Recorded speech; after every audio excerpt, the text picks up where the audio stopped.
Houston, our instruments are showing that we have a incoming message from deep space. Repeat, Houston, we have an incoming message from deep space. Houston, we will begin playing message now.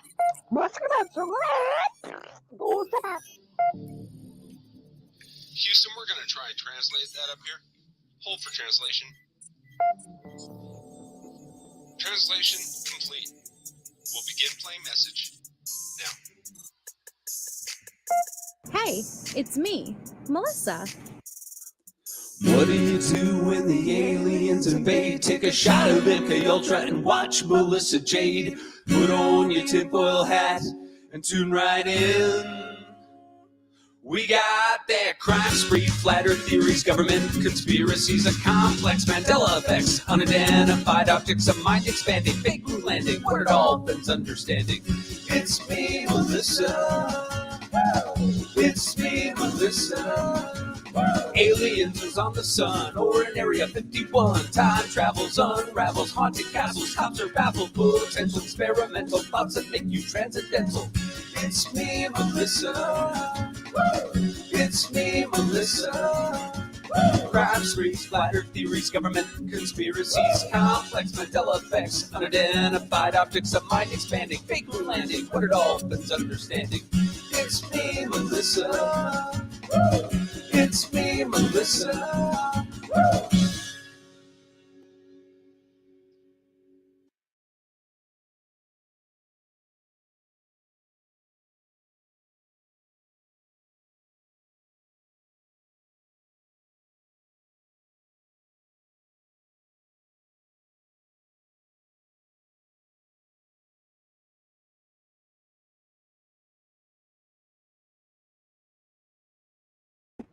Hello, you guys. Happy hump day. Hello, Nana Banana, Hippie Chick, Daniel, Kimberly Wells. We have Chases on the Case, Harlot, People Me, Lisa Corinne, Kathy, Menville Gal. Hello, welcome. Abellis, setting up my new security camera. Good for you. Meg P, Natasha, poor Linda, Kathy R, my other Michelle, Blue, Megzy, Beach Lover, Sherry GB, Shamaya, Hippie Chick, Sprinkle Dog Nut, my Snot Rocket. We have Crime Crochet Coiffee. We have Neat Noodle, Sherry GB. Let me see. Blue, Catherine Elizabeth, Little Red O. Roro, Teacup Crankin', Musicity Mom, another Michelle. We have so many Michelles. Anna Cassis, let me see. Forgets and Shiggles, Jenny B. We have everyone. Hello, hello. Hi, guys. Okay. Hi, Yellow Lemons. Ooh, nice. Hi, No Malicious. Loki, Aries, Miller. Ooh, a new scrubber. Everyone's in their baths. Okay. So, we are going to be starting today with a quick Leilani Simon update regarding Quentin. And then we'll move on to our normal Letecia calls. There are numerous calls that take place on March 5th. I try to keep, like, if I start in one day, I try to finish it that same live because I don't like to break up for context purposes. But there's a lot of calls that occur on March 5th, so I don't know if we're going to be able to get through all of the calls, but the calls on March 5th are 2 to the YouTuber, then 1 to Amy Bolton, 1 to Amy Lang. But first, yesterday, and I made a community post about it, Leilani Simon had a court hearing. And basically her defense was it was for the judge to hear the motions, and the motions that were submitted were motions to throw out any admissions of guilt and motions to throw out the indictment altogether. So I just wanted to give you guys a little update of what happened in court and just to play a couple of clips of quick audio. because the 911 call and pieces of Leilani's interview were played in open court, and it's really interesting. So I just want to go over this article.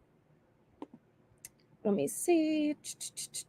Which one would it be? Okay. This one first. So here it says,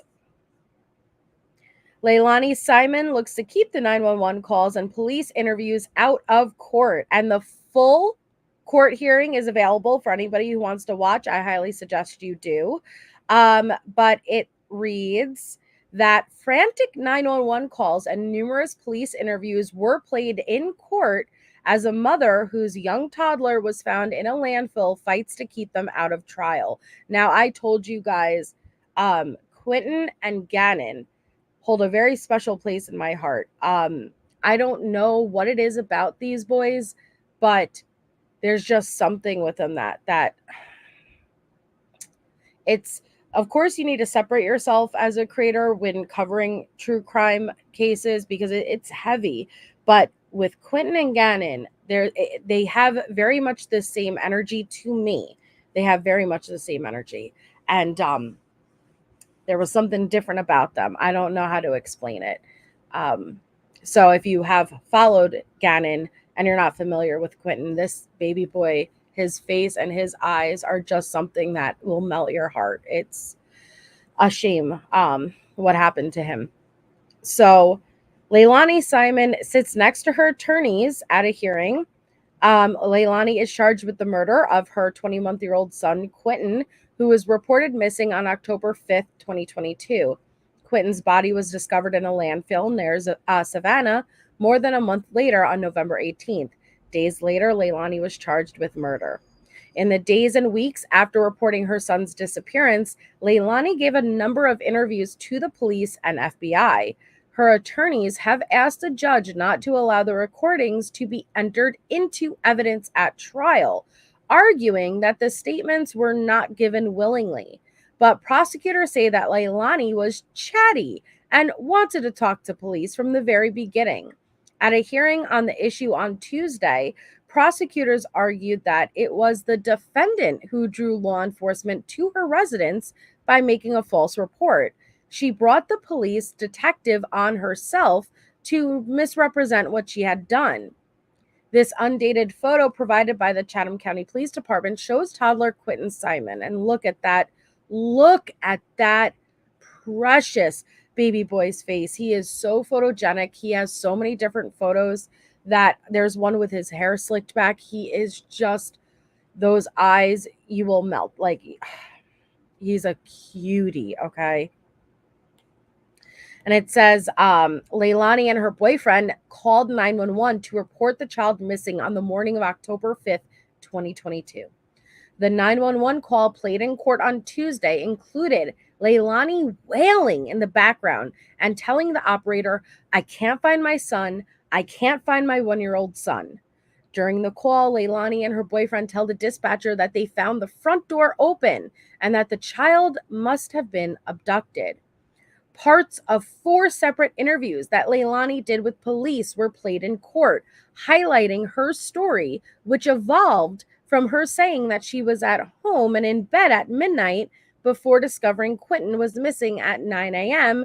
to admitting that she had been out driving to a gas station at 1:25 a.m. You guys, she even, if you weren't here for my last update with this, she even went as far as saying she was getting literal oral gel for her tooth, okay? That's how bad it is, okay? Another interview revealed a detective accusing Leilani of needlessly accusing her ex, Quentin's father, of being involved.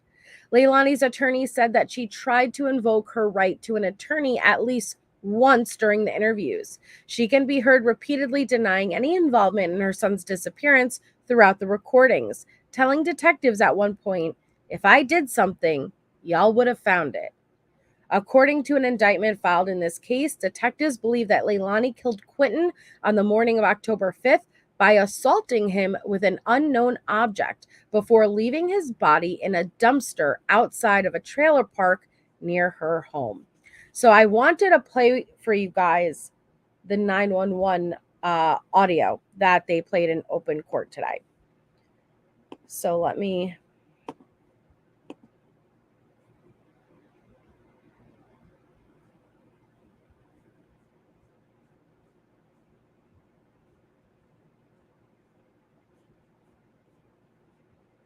pull this up 1 second.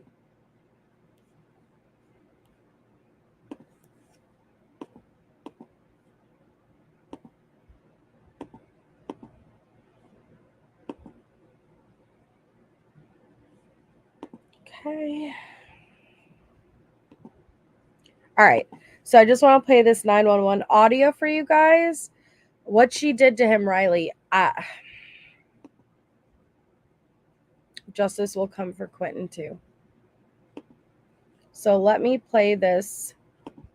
And this is from yesterday's court hearing. And this will be the 911 call. We have never heard it before, okay?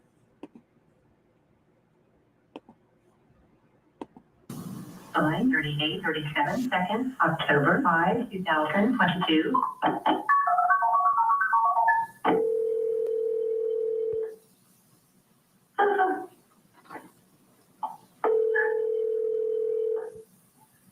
What was your emergency?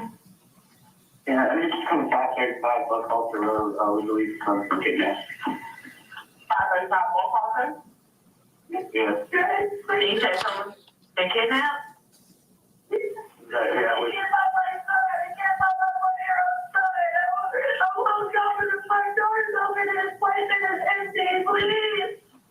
Your 1-year-old son? Yes. When was the last time you seen him? I saw him this morning when I left at 6. Okay, have you guys gone outside to check the area? Yeah, How old is he? and he can't open the door. So you think someone broke in and they didn't take any time to break it in? No. No breaking in, the door was open. Was it unlocked? Yeah, but the front door had bolts though, but yeah, it was.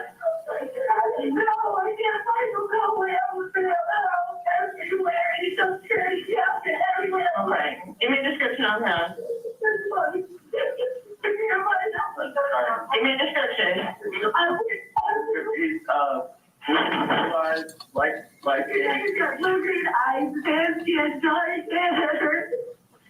He's what now? You get dark brown hair. His eyes are like a brown green hazel. Okay. And he's black, white, Hispanic. He's what now? Hawaiian. Hawaiian? Yes. You can stop. You can stop.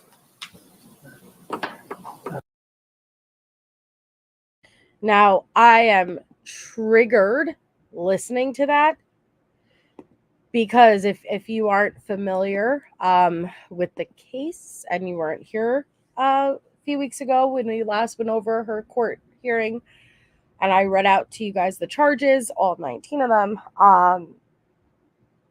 it is a miracle any remains of Quentin were found. Miracle. He was dumped in a landfill. And every day that went by was excruciating. I covered this case in depth and we went live every day until Quentin was found. And thank God he was. But he wasn't found in one place. He was found scattered. And I quote this from the actual paperwork. A little bone here, a little tissue there. Okay? So, knowing that and the process that his remains went through, to hear her crying like that,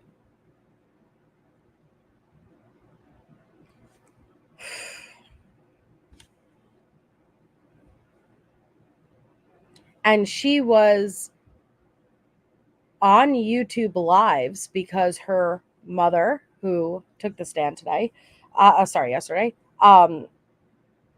was very involved with another YouTube creator. And we watched Leilani Simon on her front lawn because there was a bunch of protesters outside her house screaming justice for Quentin. And we watched the interview she gave, saying that I just hope that he's with somebody else who wants to have a kid of their own and loves him and holds him and treating him right. And you just saw her mother in the interview break down like she was physically in pain when she heard that, because she knew it wasn't what happened. And so I want to play you guys one more clip. And in this clip, and again, I urge you guys to go and watch the full. It's like an hour and a half of court, because parts of 4 different interviews were played. But this is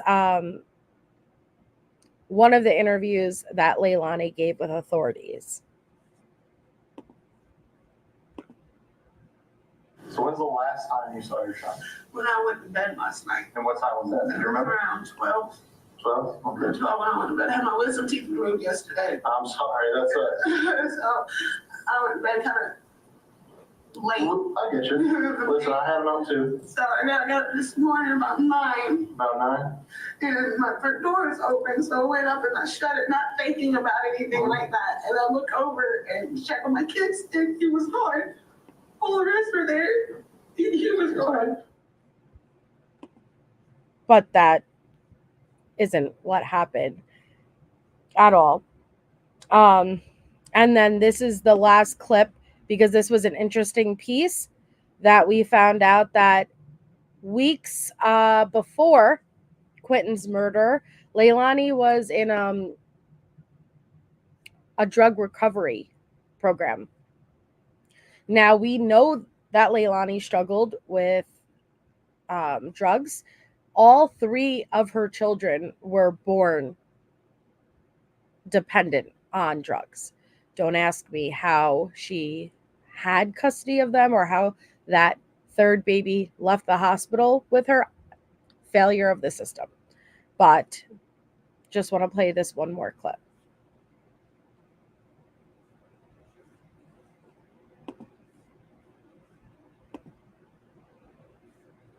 Room today. Look at that baby. Okay, look. Of her charges. Oh. The accused murderer appeared in a Chatham County courtroom today.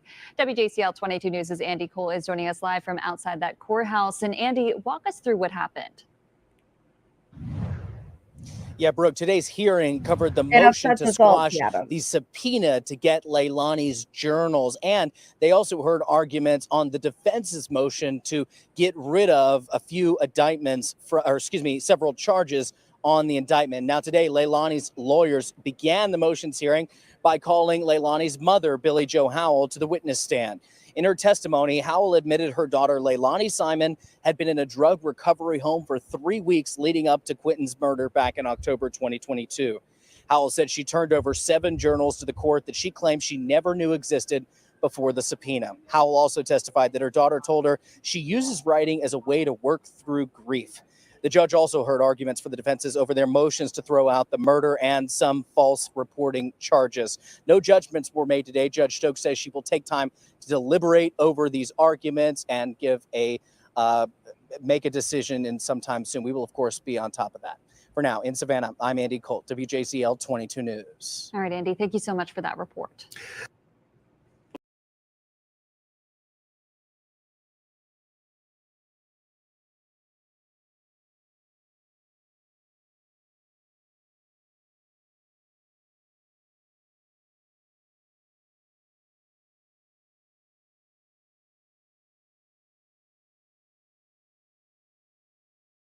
Whoops, sorry, I booted myself. It's just very frustrating. So nothing was decided upon yesterday. Again, it was only heard But I really hope that they do not throw out, because Leilani was charged numerous times with false statements made to police. She gave many different versions of her story. And so every single one of them should be admitted. But we will be following this case through to the end. Any updates moving forward as we get closer to trial, I will keep you guys posted. And I cannot wait for for Quentin's murderer to be held accountable, which unfortunately is his own mom. You know, it's I don't understand these women out here. I do not even want to refer to them as women, but I cannot understand, because if you didn't want that baby, there would be so many families who would be thrilled to take him. Yep, Tess, it wasn't until Quentin was found that I said, okay, now we could. I could not sleep. Like that, Quentin really, like, the case really affected me, and the thought of him out there.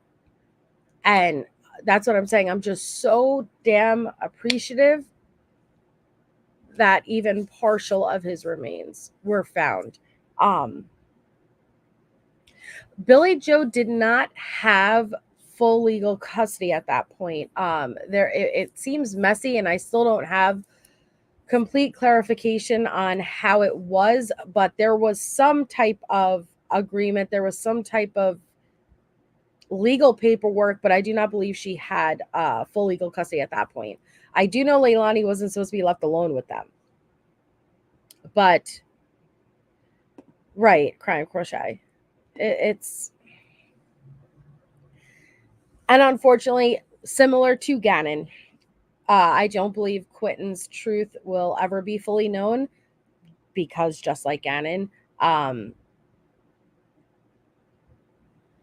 Quentin's remains were in such poor condition, and you cannot rely on Leilani the same way you could not rely on Letecia to admit the truth and actually tell anybody what took place. So this is going to be a matter of taking the evidence, putting together a story that makes the most sense, and using what remains they do have to try to figure out what happened.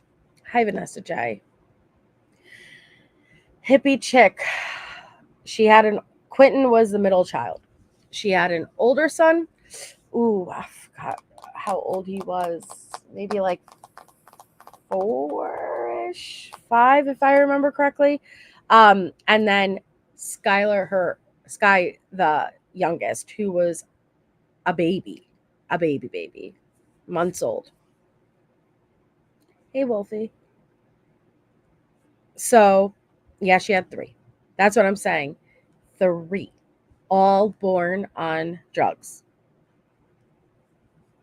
They have a lot of similarities, and I don't know if that's why, Gannon and Quentin, I don't know, they both just stick with me, and they have, I don't know, it's just my perception of them, but Gannon and Quentin have similar energies, at least that come off to me, and this innocence, and they were, I don't know how to explain it. It's just a feeling.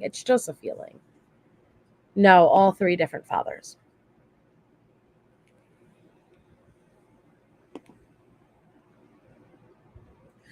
But, okay, as we move forward, any updates, like I said, with Leilani, I will be discussing it and covering it on my channel. So I will let you know with the next future court date and what goes on. So today, as far as Tisha, we are picking up, the last we listened, it was yesterday, and it was March 2nd. It was the 1-year anniversary of her arrest and being officially charged with Gannon's murder. We are picking up now on March 5th, 3 days later. And the first 2 calls are with a YouTuber, which I believe that this YouTuber is Kit of the Cat. And so let's see what Tisha brings us today. Yeah, we heard a lot yesterday about her son, her long lost son of El Chapo, and how he looks just like Harley, and he also would hit on Harley. We heard all about it. Yeah, but you have to. They went ahead and done this. I get the timestamp. That would be 41.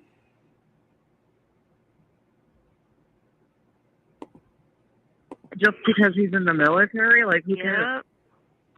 Yeah. But it's gonna hang up, girl. Well, I love you, girl. Tell Mama. All right, I love you. Okay, talk to you later. Bye. I will. Yep. Okay. So we last listened. It was Amy Lang and Amy Bolton.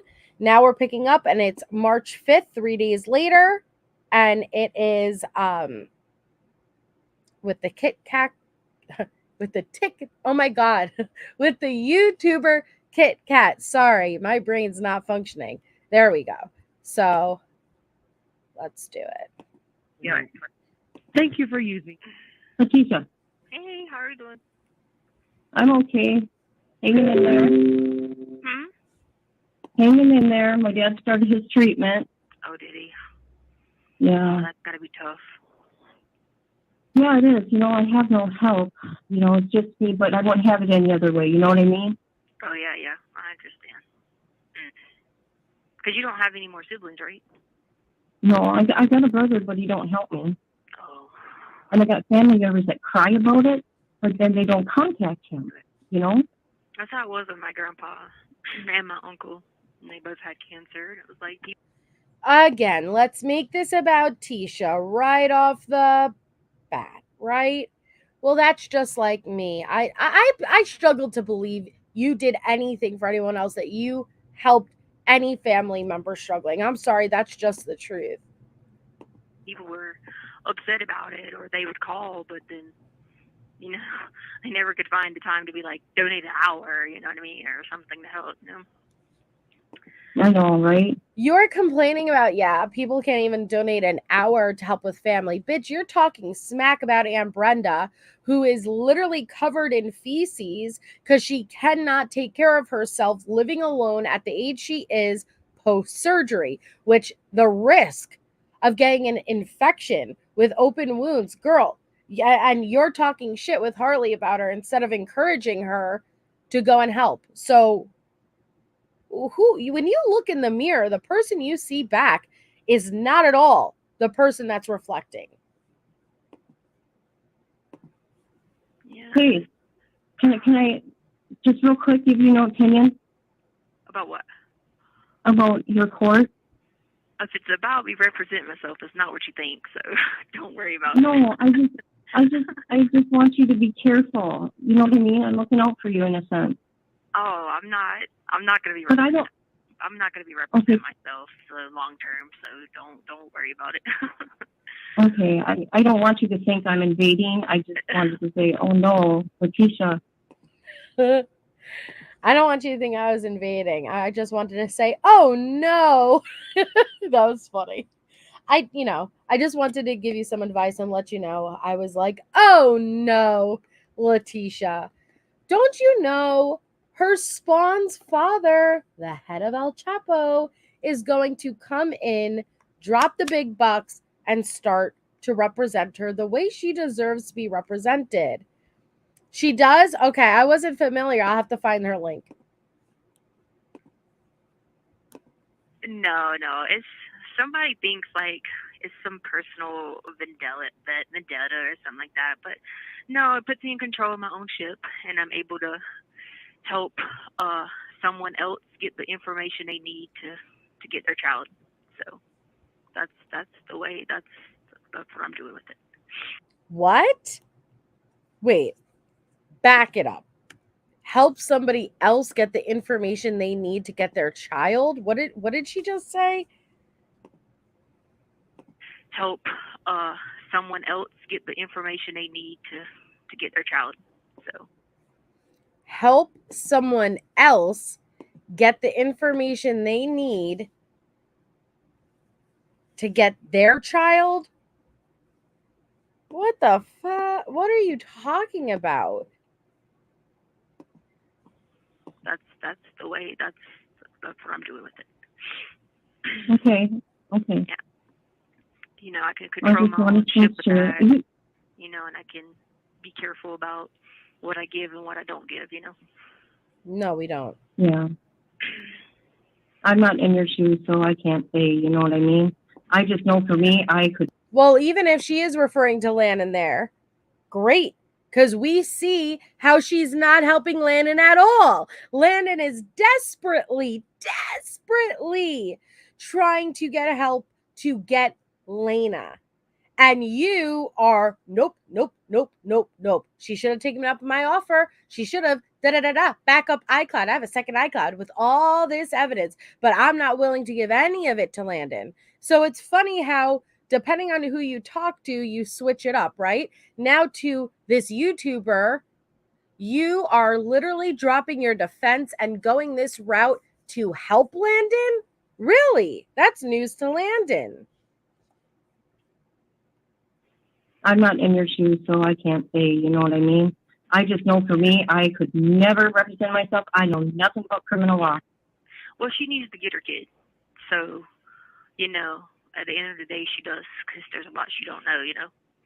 So, if I could do anything to help it legally without messing up anything, you know, for myself or anything, you know, then, you know, it's just the easiest way. Yeah, like people think it's some like vendetta thing, but they don't realize, you know, no. You know, I can control what I let people have and don't have, you know. And it has nothing to do with me or my case. It just might be information how to help her get her child, you know what I mean? And I think part of that is true. I like what she just said. She loves the control. But she uses false information to taunt them. She doesn't have all of this stuff on Al because Al wasn't involved with Gannon's murder.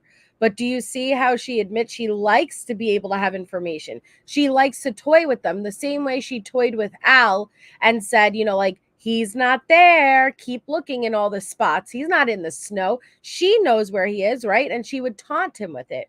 Same thing, same way she's taunting Landon right now with, I have all this information that could get Lena to you, but I'm not going to give it. You loved playing that game. Sick fascination you have with it. Oh, somebody you know to help them get their child? Is that what you're saying? Yeah, to get Lena. Oh, okay. I was confused. Yeah, no, she's been talking to my best friend a lot. And she's been trying to, like, she wants, you know, like, any kind of videos of, like, the violence and, like, I say violence, but, like, him being abusive and to us and all that stuff. She wants all that. So, like, recordings and stuff, you know. So, again, Amy is really trying to beg her. Landon really needs help. Letecia, have you given any help or have you offered that? Nope. And Harley, nope. She can't make a statement, even if it has nothing to do with my case. No. But to the YouTuber, you're making it seem like you're working hand in hand, right? Hey, Elena, you're working hand in hand. Oh. So, yeah. But to help her, you know, she needs to have Lena, you know. It's the right thing to do. But you haven't done it. And now I'm not blackmailed anymore because, you know, people know about Ty, so it's not like I have to hold it in anymore, you know. Ty. You remember who Ty is? Ty is her imaginary 15-year-old son, spawn of the El Chapo family. Don't you know? Now I can't be blackmailed anymore. Now again, she is talking to a YouTuber who she knows this is going to get out. This is going to go public. Did you think of how this is going to impact Harley? When it goes around that she has a younger brother that, no, she doesn't have any memory of her mother being pregnant. But she has a brother out there. Did you think of how that was going to affect her? Oh yeah, this is before this is before trial, Loki. This is still 2021. Her trial wasn't until 2023. So everything you're seeing her do right now is in preparation for a defense. But we listened yesterday as she was telling this to Amy Lang. Here, look him up on Instagram. No, don't reach out to Harley though. I don't want to put her at risk. But she knew damn well she didn't care how this was going to impact Harley. Who's Ty? My son, Ty. Oh, that's right. When I talked to you last time, you were kind of overwhelmed. And I didn't ask no more about it. Because if you wanted me to know, you'd let me know. Yeah, no, he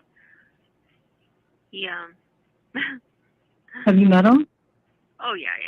He was with us on a cruise in Dominican. He knows G. They hung out together. They played video games together. He's the older friend. Oh, you sick. To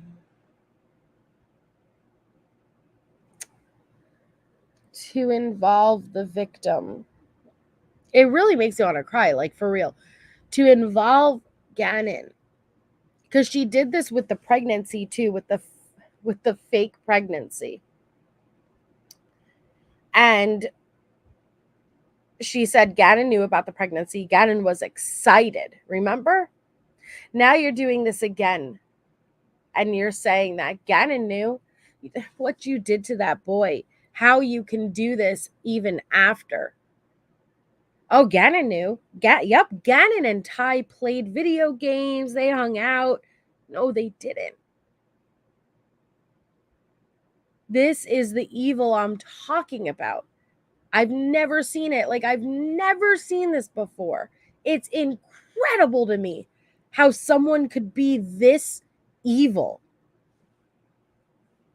She's trying to say Ty, Al very much knows about Ty. Everyone knows about Ty. Even Gannon played with Ty, her imaginary son, spawn of El Chapo.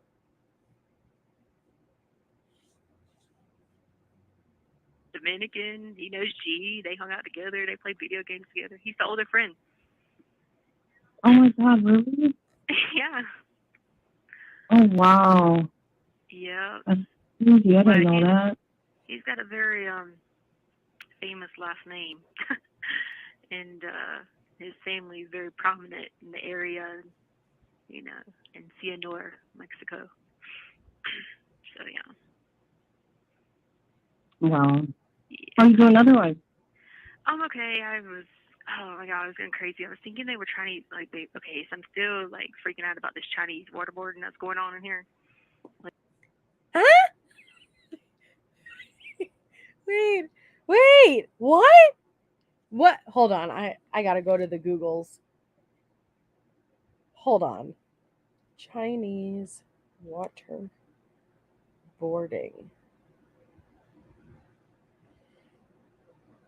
What is called the Chinese waterboarding torture is a torture described by Hippolytus de Marcellus in the 16th century that was supposed to drive its victim insane with the stress of water dripping on part of the forehead for a very long time. This was in Vikings, Elena. Sorry. This was in the show Vikings, and I was wondering what they were torturing Loki with. So sorry. I saw this in a show and I didn't know what it was and what it was meant to do. But this is where you tie the victim up and a drop of water Floki. Yes. I didn't know what was his tour? Was he supposed to get exhausted? What was happening? Is in Vikings, yes. And I was wondering why Helga was trying to capture the water. I didn't understand it at the time. Thank you, Tisha. You taught me something. That's just so funny. Like, because I was just talking about that show. So, Tisha, who is Chinese water torturing you? Isn't Vikings so good? I was okay because I was just saying I have not found a show like that I've been really interested in, and I found Vikings on Peacock, and I started binging Vikings, and I really love Vikings. And then all of a sudden, a couple of weeks ago, it was like 3 days left, and I was like, 3 days left. I have 3 seasons left, like, and there's like 20 episodes per season, and then it was like 2 days left, and then it was like 1 day left. And then it didn't even stop there, guys. It went 12 hours left. I was like, shit, I need to binge. And I didn't even, like, I have 2 seasons and a few episodes left. And then I found out today it's on Netflix now. And I'm so happy because I was so upset the last couple of weeks that Vikings went away. Sorry, I went really far off with that, but Vikings came a lot in my topic today of conversation, so I just think it was funny. I know Ragnar, but I have a crush on Ragnar. I have a crush on his son. I have a crush on his wife. I have a crush on way too many people in Vikings, but it's a really great show. So Harlot, imagine that you are chained up, okay? And then dripping on the top of your head is a slow drip of water, like drip, drip, drip. But for days, it's like a slow torture because it'll drive you insane, apparently. I don't know. Yes! See, I didn't have a crush on him when he was in Hunger Games, but when you grow out a fucking Vikings beard and you fucking fight with a bear, I'm gonna crush on you. That's just it. And I'm sorry. All right, we'll get back to Tisha.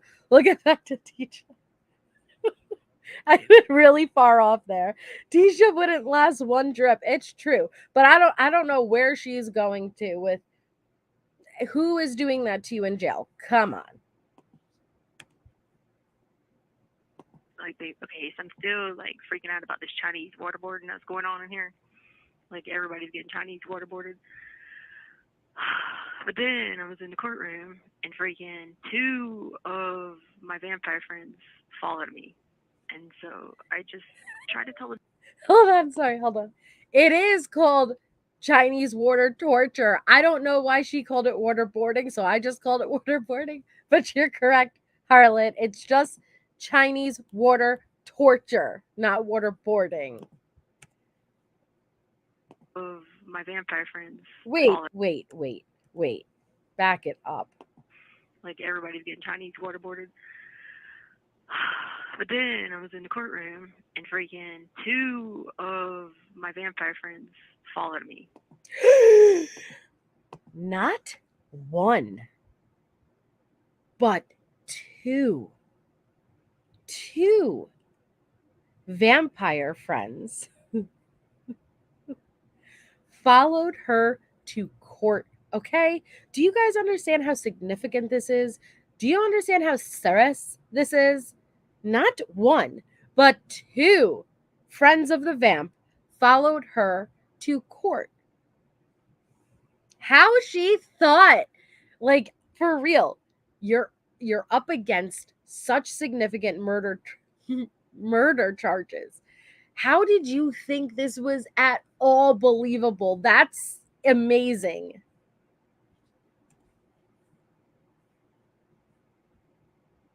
And freaking 2 of my vampire friends followed me. And so I just tried to tell them to be quiet through the whole process. But they actually calmed down a little bit. So that's kind of good because I was like, at first I was freaking out. Like, you guys aren't going to act crazy right now because, like, we can be held in contempt. So you got to chill. No. Yo, I had to keep telling them, chill, yo. And they're like, I want your blood. Chill, yo, Jasper. We're gonna get held in contempt. Like, Tisha, this isn't a sitcom. Tisha. Are they just biting the bailiff and shit? And you're like, simmer down. No, this is not how you represent the J group. Tisha, this is ridiculous. Even Twilight wasn't this bad. Come on, Tisha. At first, I was freaking out. Like, you guys aren't going to act crazy right now because, like, we can be held in contempt. So you got to chill, you know? So they did. What? There's other people in the courtroom with you? Yeah, like 2 people in my vampire group, they were there. In the courtroom? Yeah. Sitting there with you? Huh? Sitting there with you? Yeah, like in the chairs. Did you watch? They were in the chairs beside me. Yeah, I did, as a matter of fact. The first time ever. Oh, you did? Yeah. But it was really hard to see because they're tiny little boxes. Oh, is it? Yeah. Yeah, So they were in the chairs can't beside see. me, and I kept telling them, like, sit still, don't, because they kept trying to tell me stuff to say. And I was like, I can't say nothing right now. Like, what are you talking about, you know? Oh, Tisha, and I'm sorry. I think I may have missed something up here when I was cracking up. I did. I'm so sorry. Hold on. Mindy, thank you so much. I'm so sorry I missed it before, but thank you so much. Mindy had gifted a membership. That's so very kind of you, Mindy. Congratulations to the recipient. Please make sure you thank Mindy in the chat if you received one. And I'm so sorry, Mindy, that I had missed that. And let me jump down real quick, because I think Abellis as well gifted a membership. Thank you so much, Abellis. It's very kind of you. Congratulations to the recipients. Please make sure to thank both Mindy and Abellis in the chat. You guys are absolutely amazing and the most generous community a creator could ever ask for. So thank you. You're all just awesome. So apparently her escorted officers, or perhaps her lawyers, were actually vampires. Yeah, her vampires represented her, okay? Trying to tell me stuff to say. And I was like, I can't say nothing right now. Like, what are you talking about, you know? So, yeah, it was. Yeah, it's the first time I ever went into a courtroom like that. I didn't know the public could. Yeah, And you can. Yeah, there's probably a lot. Usually there's a couple hundred people in there, probably. The last count I seen 145. Yeah, usually that's about right. Wow. Yeah, because I just wanted to see what the heck was up. One day I looked up there, and unless I was going crazy, I saw 600 and something, and I was like, wait a minute, maybe I'm just seeing stuff. But yeah, I thought one time I seen it. But oh yeah, I had to calm myself down from that, because I tried to tell them, like, look, we can't come here to act out, because, you know, like, now that I'm like representing myself, you know, I can be, you know, held in contempt and all that. So they were pretty chill, you know. Hey, and then the guy bitch. Hold on. You could be held in contempt. You just got done explaining to Jasper and Jilly Bob that if they don't simmer down, you all will be held in contempt. And now you're saying, now that I represent myself, I need to be careful because I could be held in contempt. You could be held in contempt even if you don't represent yourself. If you act a fool, you're going to be held in contempt. But dear Lord, Tisha. You know, held in contempt and all that. So they were pretty chill, you know. And then the guy helping me has really good advice and resources and stuff, you know. And he told me that he would come see me next week and tell me how to preserve that video, because he was like, you don't have to turn it in until trial. He was like, what? Because he knows about it, and so he's like, I'll come and tell you exactly how we can preserve it. So yeah. So what video is this, Miss Tisha? Is this? I couldn't think of another J name. I don't know why I didn't just go with Jack. I just went with Jilly Bob. Don't judge me. But what video is this? Is this the video of you, Edgar, and Al strolling through the wine vineyards, sipping on rosé? What is it? This is something from your second iCloud, right? This mysterious second iCloud. And apparently even the lawyers are advising you, no, we don't need that. No, we're not going to give that to the court. You hold on to that and you sit in jail for these charges of murder in the meantime. Does that make sense? Does that sound right? Exactly. So let me ask, because at this point, she didn't know which way she was going, right? So she's putting forward that I'm innocent. I have a child from El Chapo. I have a second iCloud that has exonerating videos. Yet at the same time, she's putting on her crazy. Why are you putting on the crazy if you have all this exonerating evidence? So I can understand why Amy is confused. Like all of her friends and family are genuinely confused because you're saying one thing. You're saying, and this is what I really like to focus on, because you're saying you have all this exonerating evidence. You're saying that you're innocent, yet why are you also acting crazy? You've never had these issues, yet you keep talking about having this schizophrenic diagnosis and these breaks in reality and missing time. That's probably what didn't add up to them, is you're saying one thing and doing another. I'm gonna tell you exactly how we can preserve it. So yeah, so that advisor calls for or whatever. Michelle. Yeah. Michelle. He knows about the video, and so because he came and saw me, and he said that he would tell me how to preserve it. So I'll be good. Like as far as that goes, I just got to figure out the right way to preserve it, and like to because I have to hold on to it the whole time, which I've held on to it for a year. Oh, to this video that. Yeah, I don't even want to talk about your case, actually. Yeah, no, I was just saying he said he would help me. Yeah. So you were worried about me not knowing what to do about stuff, but he said he'd help me with that. Yeah, I'll talk in that sense. He seems like he knows his stuff. Oh, he's a private attorney, so like he has like a large clientele. So it's good to have like advice from him. You know what I mean? Okay, so he'll be there and to show you how to do everything? Is that? Yeah. I don't know. Yeah. I don't know how this stuff works. Pretty much like let you, like if you need help knowing how to look over something, or like am I understanding this law right, or the statute right, or all that stuff. Trust me, I wouldn't went in front of my trial judge and told him that I had the winning hand if I didn't have it. Actually, hold on. Actually, Ms. Ma'am. Any objection? All objections. I would like to interrupt you right there, Miss Ma'am, because that is exactly what you would do. You would absolutely go in front of your judge and tell him you have a winning hand when indeed, Miss Ma'am, you do not. The lie detector determined that was a lie. You did not have the winning hand. Okay? And I think that's what makes me so curious about the psychology of your fucking mind, is that you make moves as if you have this stuff while knowing you don't. That's what's so fascinating about you, is holy shit, you knew you don't have a second iCloud, yet you went up in front of the judge and you make moves like you do. How is that possible?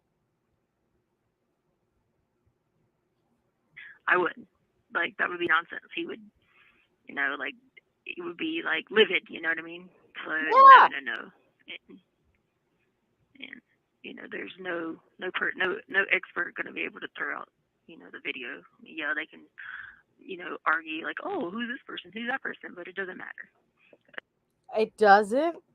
It doesn't matter? Well, first, There is no video. Period. There's no video. But are we really going to get into, well, an expert can say who's this, who's that. What is this? With Dorothy Lewis? With her son walking by? And who is that in the frame? Oh, I don't know. Maybe it was the cameraman. You don't recognize the blood of your blood, your own spawn?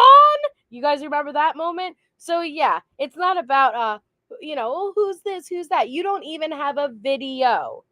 You do not have a video.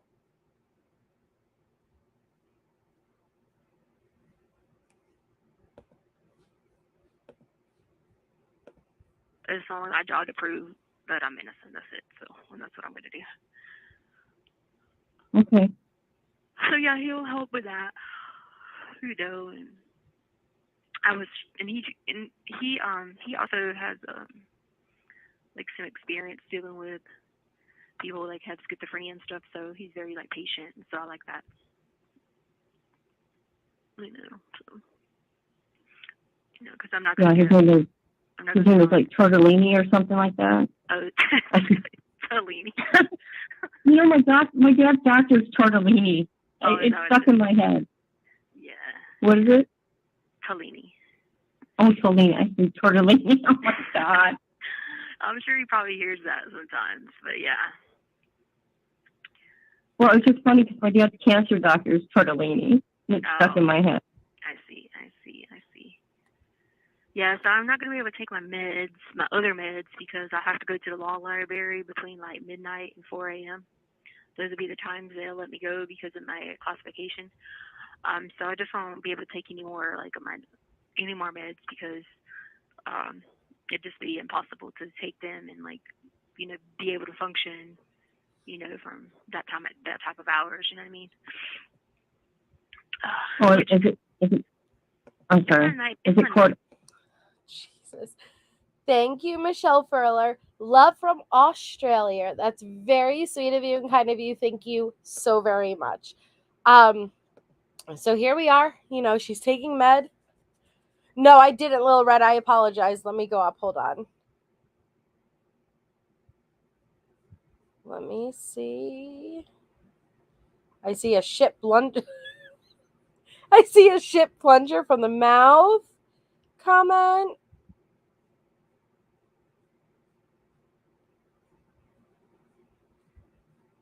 I may have missed it.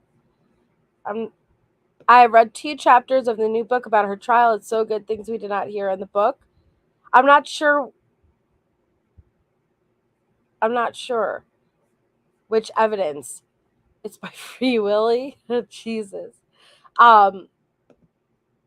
Yes, she was told by Judge Werner, if she does not cut the shit, she will be chained to the desk.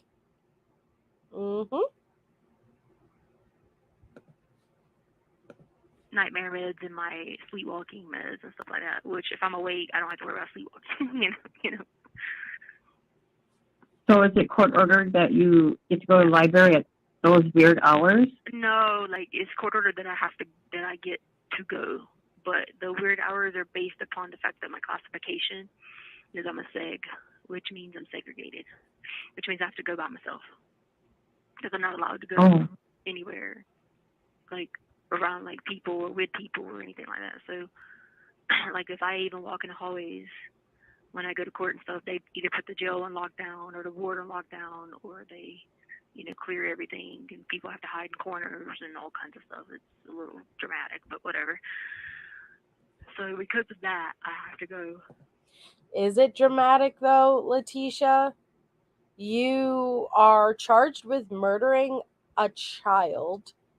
You Hulk smash a deputy with a monster can in a moving vehicle. You tried to escape moving vehicle, and you also tried to devise a plan to escape from your jail cell window with a broomstick. So, yeah. at the other hours that no other inmate would go. You know what I mean? Did you get any of my letters? I got a card from you. Because With the details on it. Yeah, I sent like a couple. Did you? Yeah. I had a mini stroke. Did you know that? You had what? Goodness. A mini stroke. Oh, I did get that one. Oh, I forgot. I did get that one. Oh, I meant when I read that, I was like, oh my goodness. I was like, you just keep getting it. Like, I mean, you got to be able to take care of yourself. I mean, you got all this going on with your dad, trying to take care of him too, you know? If you Isn't get that down, crazy? if you get down, no one's going to be able to do it. I know. My dad like panicked.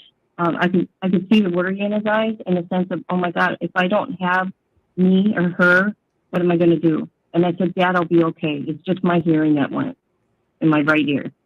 Yeah. I went deaf in my right ear. Isn't that crazy? Overnight, I woke up like this. Well, that's terrifying. So the hearing came back or no?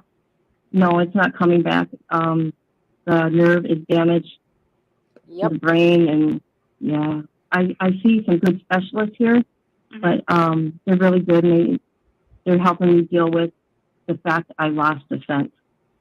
So how do they know your nerve is damaged? I mean, obviously they put stuff in your ear, you just can't hear it, or? They did some scans of my brain and my head. Oh, and so like it's that severe. Oh yeah, I had an MRI of my brain. Yeah, it was, but you know what? My first one, I couldn't walk or talk or anything. But look at me, I can walk and talk, sing and dance. You know what I mean? I made it through the first one. Well, that's horrible, and I wish her nothing but the best recovery wise with her health. But I don't think Letecia forgot. Again, I just think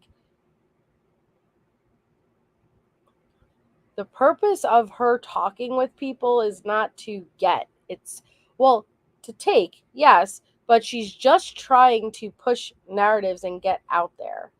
But it seems like this YouTuber is going through a lot at this point, and that must have been terrifying to have a stroke like that. I wish that time was used more wisely and not given to Letecia, but who am I to tell anybody what to do with their time? Taking the second one was like a wake-up call. So slow down. Does it still show the first one on your MRI? Yeah, there's some like darkness. I don't know the legal or not the legal, the doctor term. Yeah. Yeah, there you go. Thank you. But yeah, I got lucky with this one. I was sick a week prior to this happening, but I thought it was like the flu was making me off and kind of dizzy. Yeah. But that was a sign, I guess. Gosh. But yeah, I'll be okay. I'm a fighter. I was just wondering, God, you know, I wonder if she got those letters.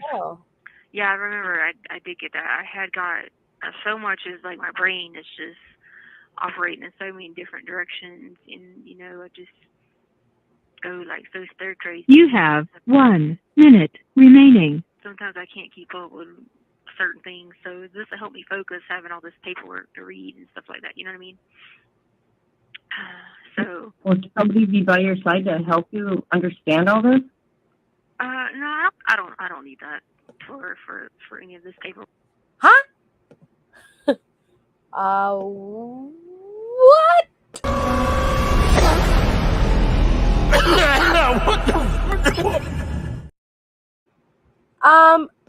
You don't need help regarding murder charges? You're just good like that? You know what I mean? I don't know, man. This is Work.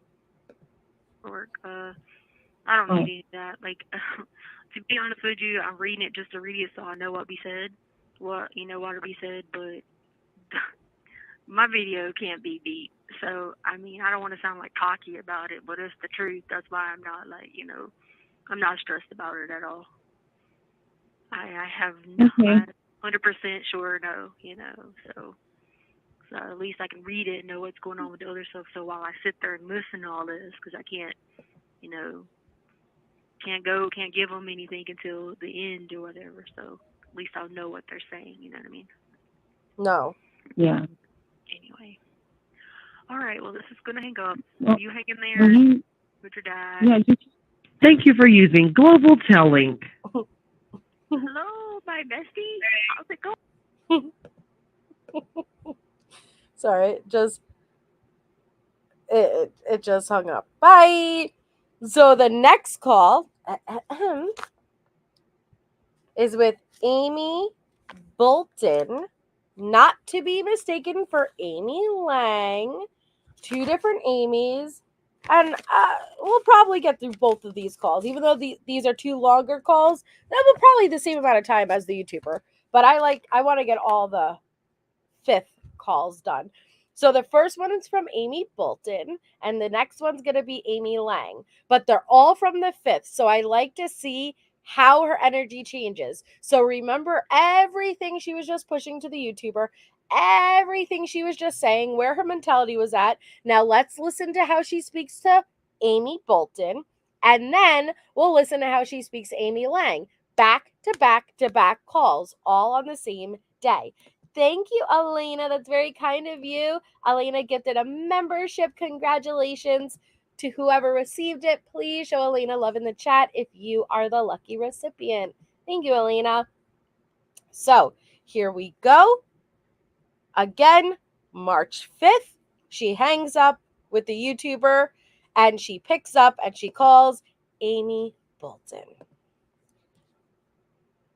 For using Global Tellink. Hello, my bestie. How's it going? Going. I watched your thing today. Oh, you did? Finally. Your 8:30 was 10:30 for me, and I was on planning, so I was like, yeah, whatever. Oh, okay. Yeah, because they didn't give me the 8:30. It took a little bit of time because I was sitting there waiting. I was like, am I going to be late? Am I going to be late? It was late.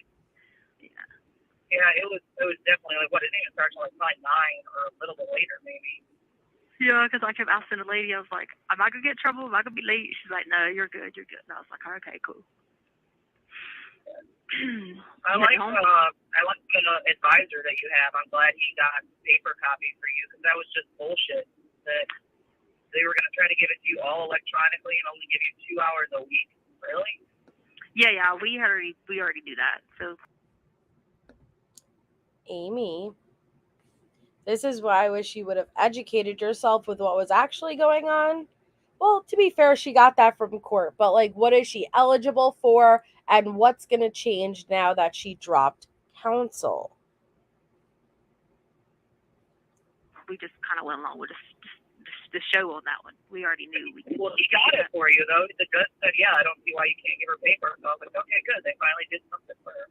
Yeah, he came and asked me. He was like, just express what you had to say, like that first part, and then give him a minute, and he would wait it back, you know what I mean, to say something. So that was good. Do you like him as your advisor? Oh, yeah. Do you realize who he is? He's like one of the top attorneys in the freaking, Yay, congrats, Chuck. state. So he's going to give good advice. You know what I mean? Oh, I don't know. I don't know who he is. Yeah. Yeah, I mean, he's not my How attorney, did he's a counsel. Did you pick him, or did like they assign him to you? No.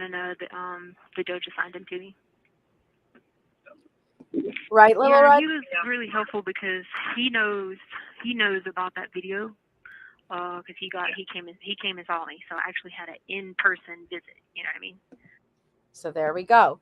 Now we open that door to Amy Bolton. Okay. Now, please do not forget Amy Bolton yesterday. In relative to when we played the calls yesterday or 3 days before, relative to Letecia's time. Amy Bolton admitted to being Peyton Marie. Good night, Chase. Do you guys want me to show you? I could pull back up the Peyton Marie accounts. Peyton Marie, prior to Letecia being arrested, was all up in the Facebook groups, bad-mouthing Al, dropping information that nobody outside of someone directly in contact with Letecia would know, and pointing all that to Al. Okay.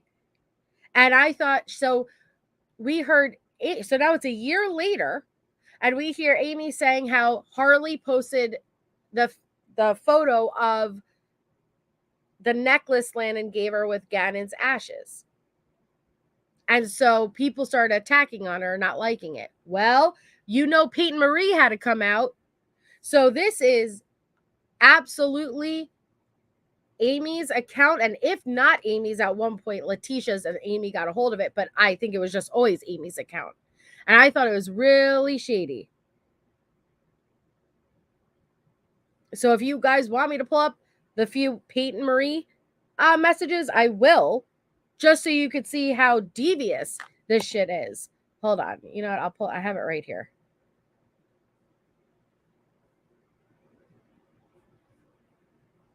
It'll only take a second because I'll just refresh your guys' memory.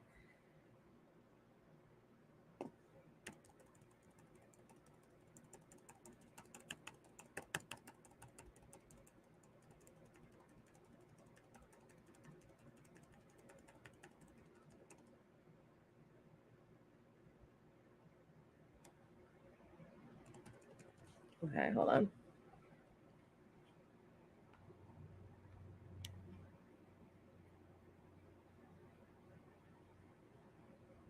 I have them right here. All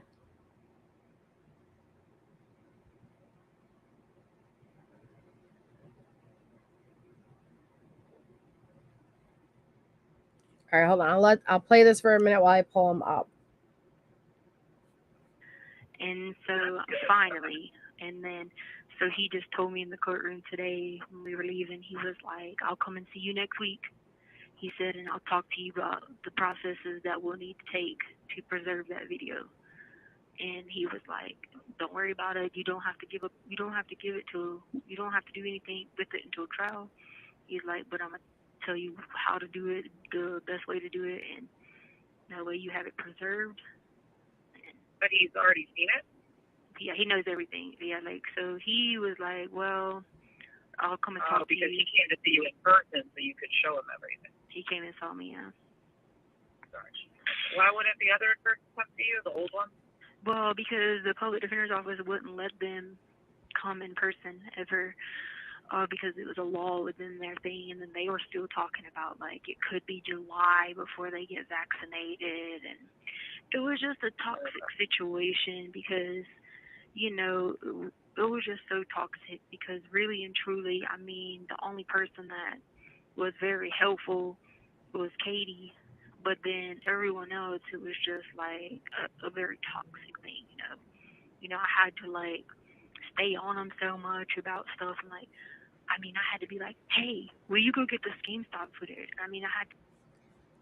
No, Miss Ma'am, and thank you, Megsy. Megsy says Alina didn't say hi to me. Oh no, I'm sure she just missed you. But thank you so much, Megsy. That's very kind of you. Yes, she has, Miami. Yes, she certainly has. Thank you, though. That's very kind of you. And I'm pulling up the Peyton Marie messages right now, guys. So just give me 1 second.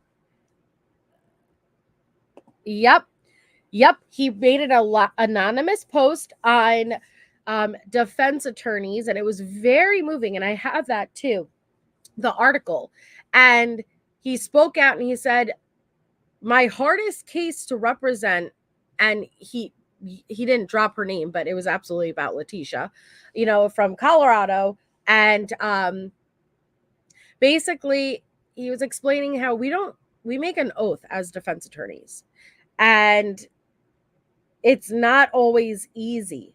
Okay. And he said the hate that him and his family got from representing Letecia was almost unlivable, unimaginable. And he said that people would be watching the trial, and every day I'd come home and it would be all over the news how, you know, like, oh, look at Tisha giggling and whispering in the lawyer's ears. He said that they literally had to tell her to stop doing that. But it is their job to defend them the best that they could. But he said that he believes that the jury got it right.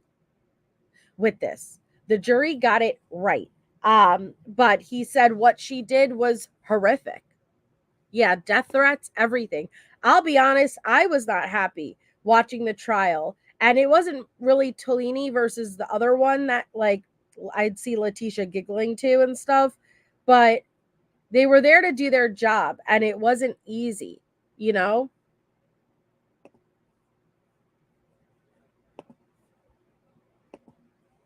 Just keep going and going and going. And it was just like, I mean, I could have already done that. You know what I mean? And it was just one of those things where I wasn't going to bash them on, you know, on with people watching, because that's just not my style. Oh, really? So I just left it as peaceful, like, you know.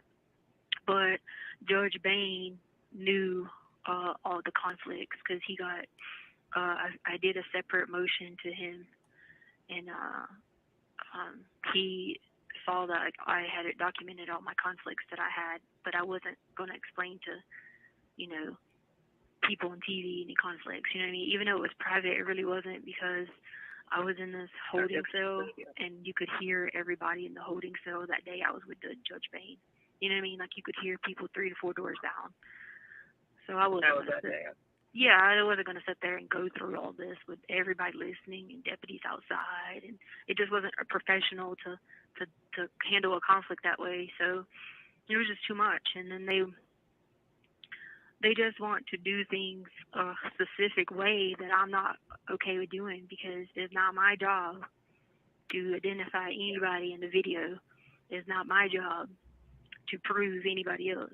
It's only my job to prove I'm innocent. And so they wanted to go the whole 9 yards, like, you know, prove this and this. And I told them that's a dangerous water you're floating on, you know. And so I said, we're not taking that route. That's not the route we're taking. We're taking the route of just, huh? I said, and it's your choice. I mean, right. And so, yeah, and so they wouldn't. So the reason I'm going to tell you that part is, so I know you're going to know, because I already heard about some people looking into vital records. So, okay, let me pause it right there. And let me, because that's a good point to pause it. And let me show you guys these Peyton Marie posts real quickly, and then we'll carry on. So are you guys ready to get pissed off? Because I showed you guys all this while going through her rewind, all of the stuff she was posting in social media prior to getting arrested. But now I want to show you guys, now that you actually know. How do I get out of this? That it's Amy. Maybe you'll think a little bit differently about it. So wait a second.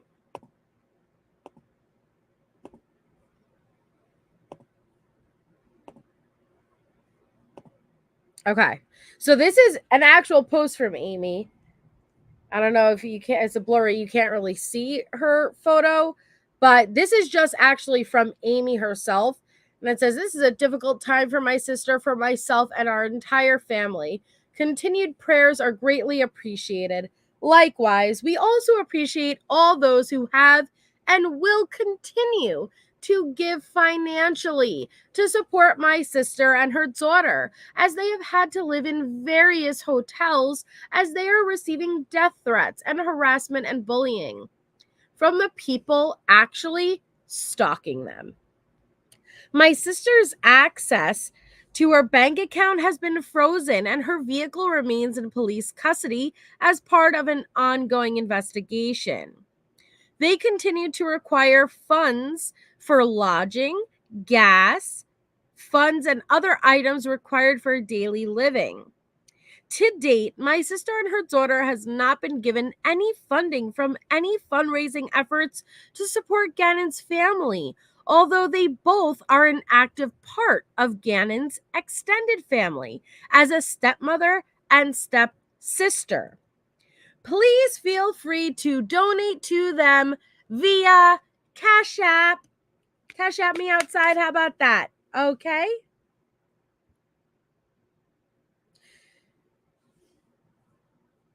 They were actively, there's numerous posts regarding the PayPal and stuff. I just pulled this one because it's Amy, okay?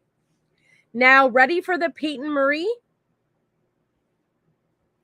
This account was Amy Bolton's. She still actively used it as of over a year later. Okay, Michelle. She used it a year later to defend Harley when she had just put, we just heard that 3 days ago. Well, yesterday, but 3 days ago in context of the calls, that she had to pull out Peyton Marie to defend Harley. You ready for this?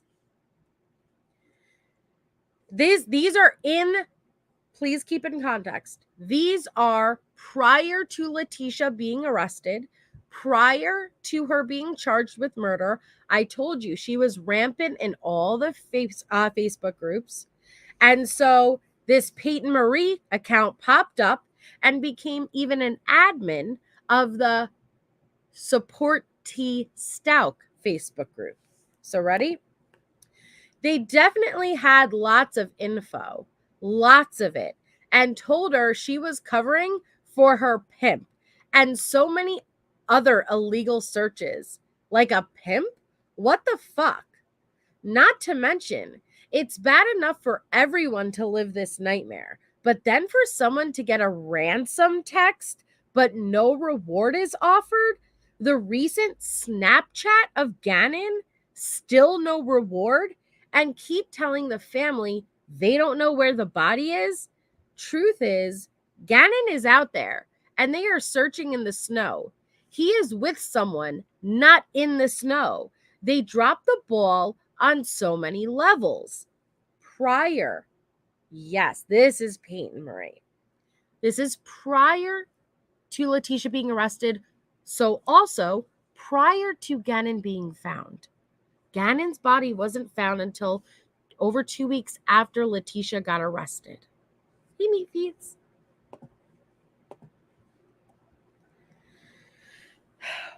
So people are like, what recent Snapchat of Gannon? If that made you question, that's because there was no recent Snapchat of Gannon. But this is what Letecia pushed and clearly told Amy.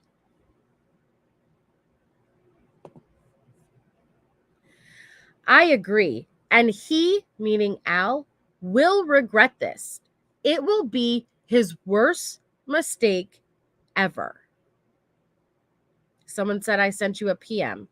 Someone asked, are they going to DNA test every piece of plywood they find on the side of the road? LOL. Hey, Allie. Peyton, Amy, says, seriously, it's like, even if it was, so what? People have been in and out of the home for weeks. Maybe they did it. Sounds like a witch hunt. Anyone could have grabbed anything out of the home. Now, when you're reading these, oh my God, this is exactly what Letecia said on all those pretext calls, okay? So I'm not sure if Letecia didn't originally have access to this account and then Amy took control. I don't know. What I do know is Amy has access to it and was posting under it in the calls we just listened to, and Letecia was in jail. So I don't know. Then we have he, meaning Al, he is under stress, of course. But when you have a sheriff's office who refuses to do anything but dig in the snow and search ponds, you get manipulated. Not making excuses for him, but damn, find the real target. People are saying, oh, this whole thing is crazy. Like they could instantly match a sock to the case. Whack. Somebody says, Peyton, stress or not, I'm sorry, but if I was T, there would be no coming back from this as far as marriage goes. I'd leave his ass. He has not defended her publicly at all. From the first interview, he has been a shitty husband in the public eye. Okay? People are like, oh, for fuck's sake, sounds like Al is reaching. Peyton says he then called her, Letecia, and asked, did she hit him in the head with this wood and leave him somewhere else? Like, what the fuck. She has no motive to do any of this. And to leave one sock and the plywood, get out of here. Okay?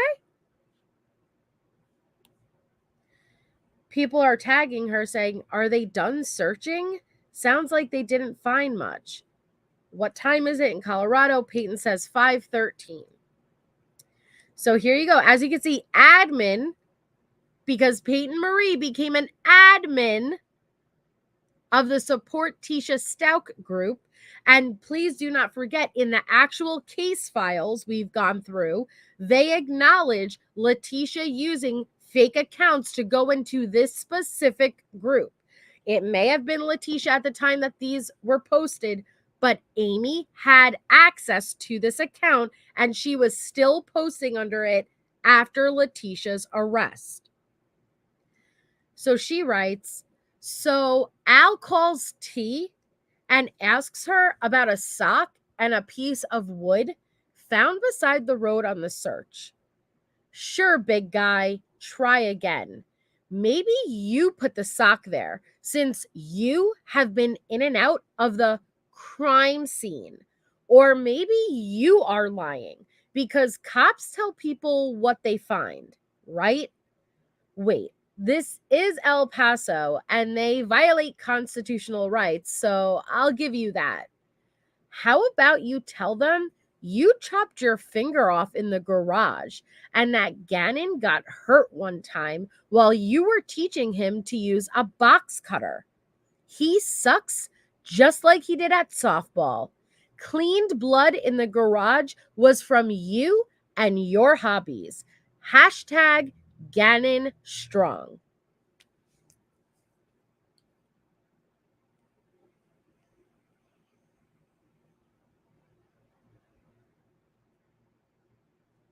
This was in the pretext calls.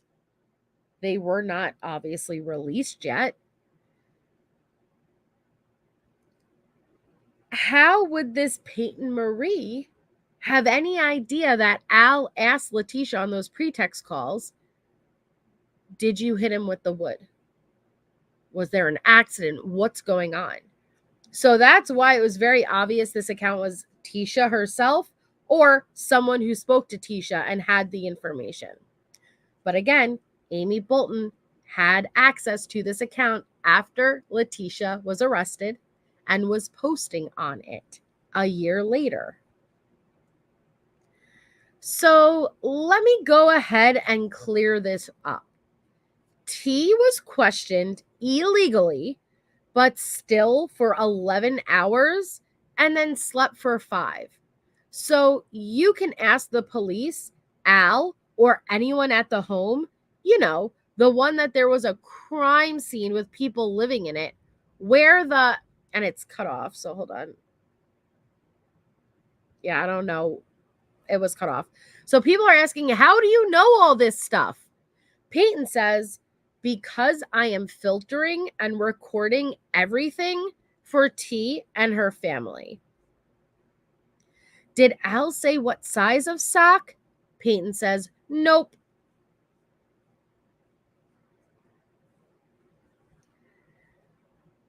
So Peyton says, that's okay if people decide to continue tearing Letecia down. Statistics speak for themselves.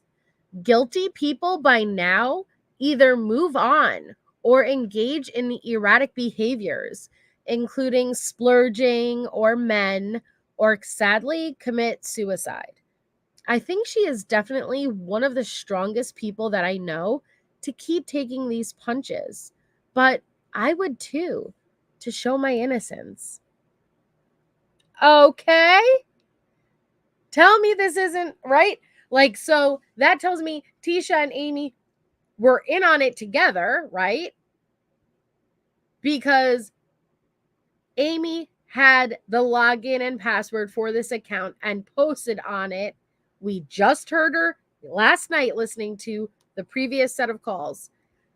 I was so mad. Harley posted the photo of the necklace and everybody started leaving hateful comments. So, Peyton Marie had to come out and, say a thing or two and defend her. So I don't know if it was Tisha at this point or Amy posting everything Tisha was feeding to her. All I know is that Amy had access to it still and used it even after Letecia's arrest. So that's Peyton Marie. Okay? Okay. Pull this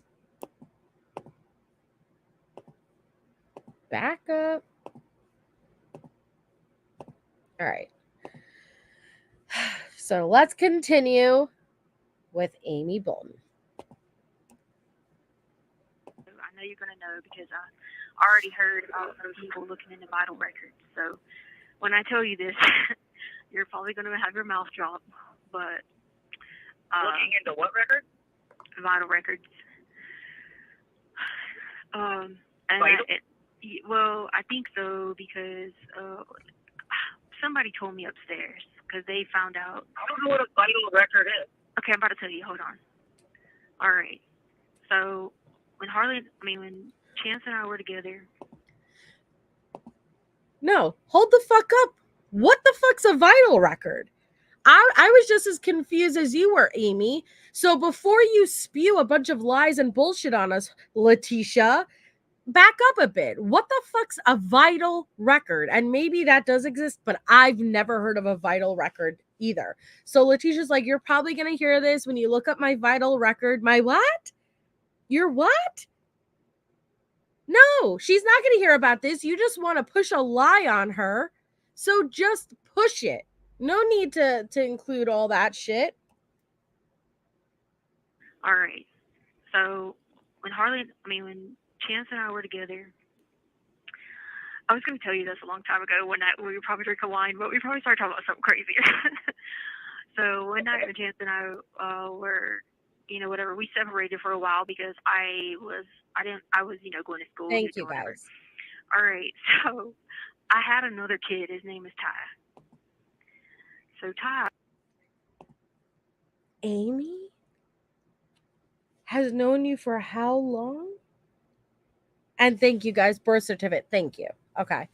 Even though, does it show your kids on a birth certificate? I don't know. Okay. But God. Amy has known you for how long? And you're telling me you had a mysterious baby that she didn't know about? So this is really why I focus on these calls, because look at the manipulation and the gaslighting. And this is abusive. Telling her, I had a whole nother kid you never knew about. Letecia thought this would work. Oh, okay. I don't know what she was saying. The point is she's fucking lying, and so nothing makes perfect sense.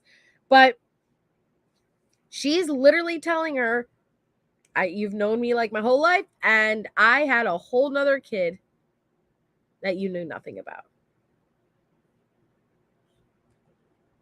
So I had another kid. His name is Ty. So Ty, he's 15. Why do I feel like you told me that? Okay, I might have, but it could have been one of the nights when I was drunk or something. But anyway, he has a very famous, I say famous, I don't know if you really would call it famous, but well-known last name. And he is, his dad is very prominent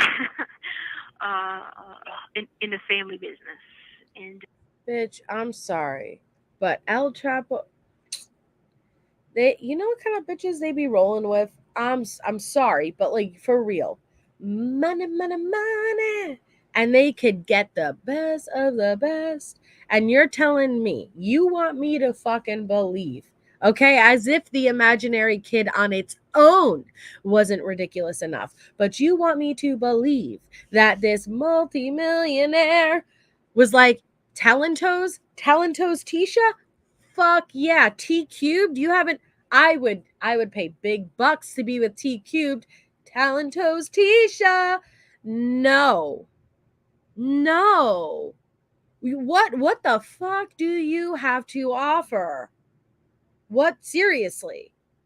And I'm not even trying to be mean about it, but like, what would you have to offer someone rolling in that type of money who is surrounded by the hottest of the hottest chicks? What would he want to do with T Cubed? But okay, carry on. Prominent in the family business, and well known in, their family's well known in Colorado Springs area, Cianor, Mexico, yada yada yada. Anyway, so the reason I'm telling you that is just you guys don't mention. Okay, if you ask me if Harley knows, I'm not going to answer that question, because her right to remain silent is her right to remain silent. No. You're saying that because you do not want them to ask Harley. That's why. Because Harley will be like, what? But you just got done saying how Ty even went on family cruises with you all and would play with Gannon. So obviously, Harley would know. But don't ask Harley, because she cannot corroborate the story. You are willing to use your child. Oh, you didn't care at all what you were doing. Like, you very well could have fucked Harley up for life. And I'm so glad that she managed to land on her feet, because she really was up against the odds here. Because her right to remain silent is her right to remain silent, if you get what I'm saying. So just, No. Don't say anything, like, as far as that goes. Like, you don't have to ask her, like, hey, did you know this? Because, like I said, her right to remain silent is her right to remain silent about anything, and that's a right she has, How come you never raised him? So, because Chance and I was, okay, so what happened was, they kept him in Mexico. He has dual citizenship. I'm pretty sure he does, because I'm a U.S. citizen, and his dad's not a U.S. citizen. He has like a whatever. But the kid would have both. He has U.S. Or otherwise his dad was born here. He might be a Chicano. He might have been born here. I don't really remember how that goes. I didn't ever ask, like, hey, give me your birth certificate. But he is listed on Ty's birth certificate. I do know that. But that's what vital records is the birth certificate. Anyway, so Chance, me and Chance was gonna, like, go ahead and just bring him with us, but then it was a battle back and forth because of who his family is. They're way more prominent. I didn't stand a chance. It was a dangerous game. They have affiliation, if you get what I'm saying. And it just was very hard. So anyway, I think the cat is out of the bag. That everybody knows that Eggers is dad. What? I think. Don't you dare say you figured, Amy. Don't you dare say you figured. You can't figure bullshit. Oh, Tisha. Oh, thank you, Michelle. Oh, wow. Thank you. Tisha. Egger. You remember me, Al Egger, sipping wine in the vineyard? He's Ty's father. Bitch, no. It's so bad you can't make it up. You cannot make it up. Oh my goodness. That everybody knows that Eggers is dad. I figured that as much. Yeah. No, you didn't, Amy. Yeah. So, and the older friend was Ty. Oh God, see, I can't even laugh about it. The older friend that Gannon was going to play with the day he went missing was my son. So you're even incriminating your imaginary son. Not only are you doing this to your actual real life daughter, but you're even incriminating your imaginary son into the bullshit. Oh, Jesus. I can't with her. Yeah, I bet Amy feels real stupid, right, T. Adams? They all must. An older friend was Ty. So people have beat Harley down. Would Ty be older or younger than Harley? Ty's 15. But he just he was 14 at the time. But don't you think she would have remembered him? Yeah. He was 3. Harley was wouldn't you remember her mom having a baby when she was 3? You get fat. She's been around Ty a lot. Oh, so remember a minute ago when I said don't you ask her if she knows? Well, you gave me a little bit of pushback, and I'm gonna spill the beans. So shame on you. This is what I mean by Letecia has so many victims. So many victims. Stop. You never deserved a child to begin with. All these women out here who can't have a baby, who physically, for whatever reason, they can't manage to have a baby. And then we have you. And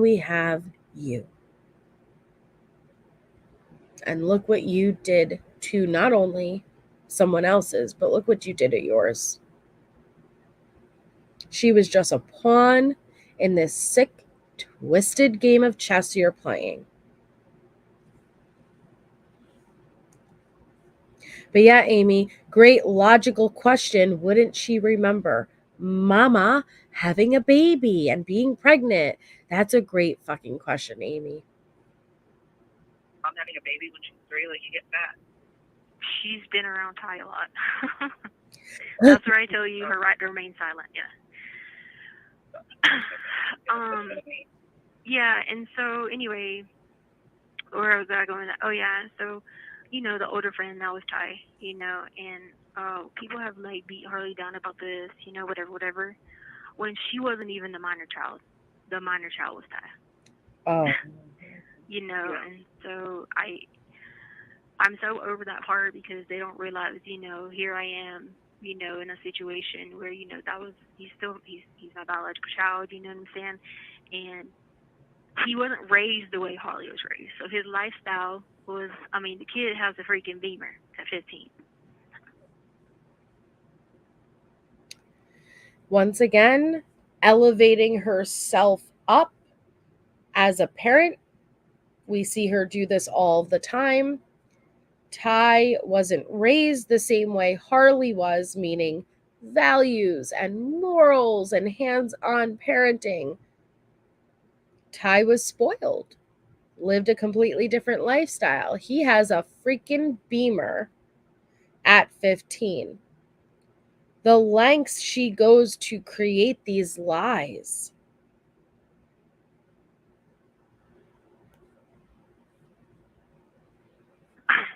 No, it's not brand new, but he does. Someone saw me on the video with them here and stuff like that. So that's the reason I was telling you, because word got around, because I was already asked from upstairs, because they already figured out upstairs who his dad is and affiliation.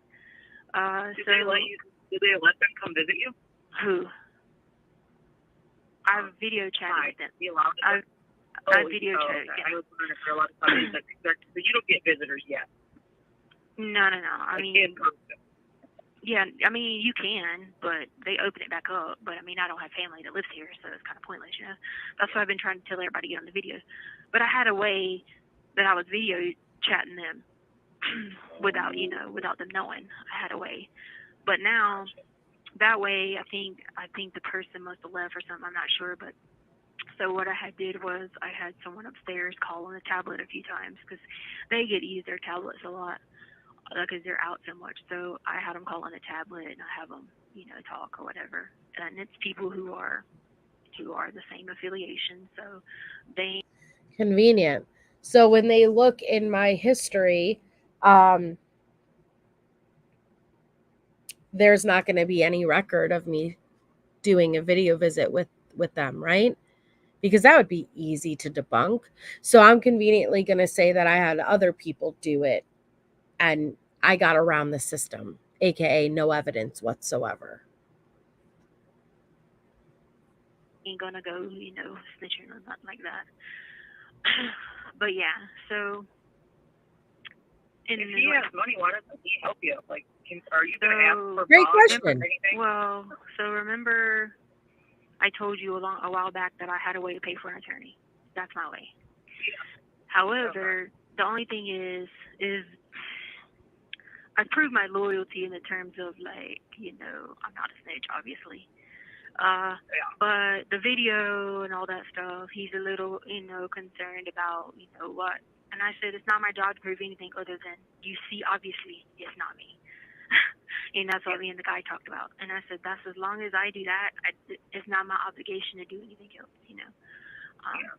So I think he, you know, they, you know, because Ty is, you know, our child, you know, so I think that's the way his family's looking at it is, we're going to front her the money up front, but give it to me, you know, or whatever. But, you know, where does my loyalty lie in terms of, you know, whatever? And I'm like, it's not about that. I'm not a snitch. It's not about that.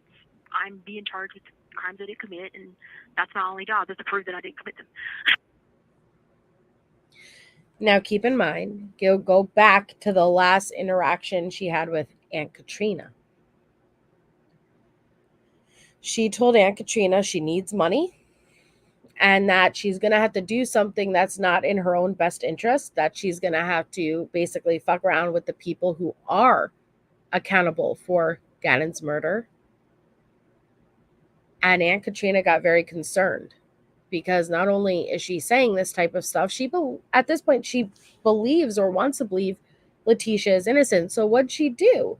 She obviously relayed that to her attorneys who are there to help her and said, listen, I don't know. She's talking crazy, you know, about vampires and stuff. But then she also said she's about to do something that's not in her own best interest. And a lump sum of money is involved with apparently the actual people who did this to Gannon. She did exactly what she should have done for someone who cared about you. Your lawyers are there to help you. And then you got fucking mad and cut her off.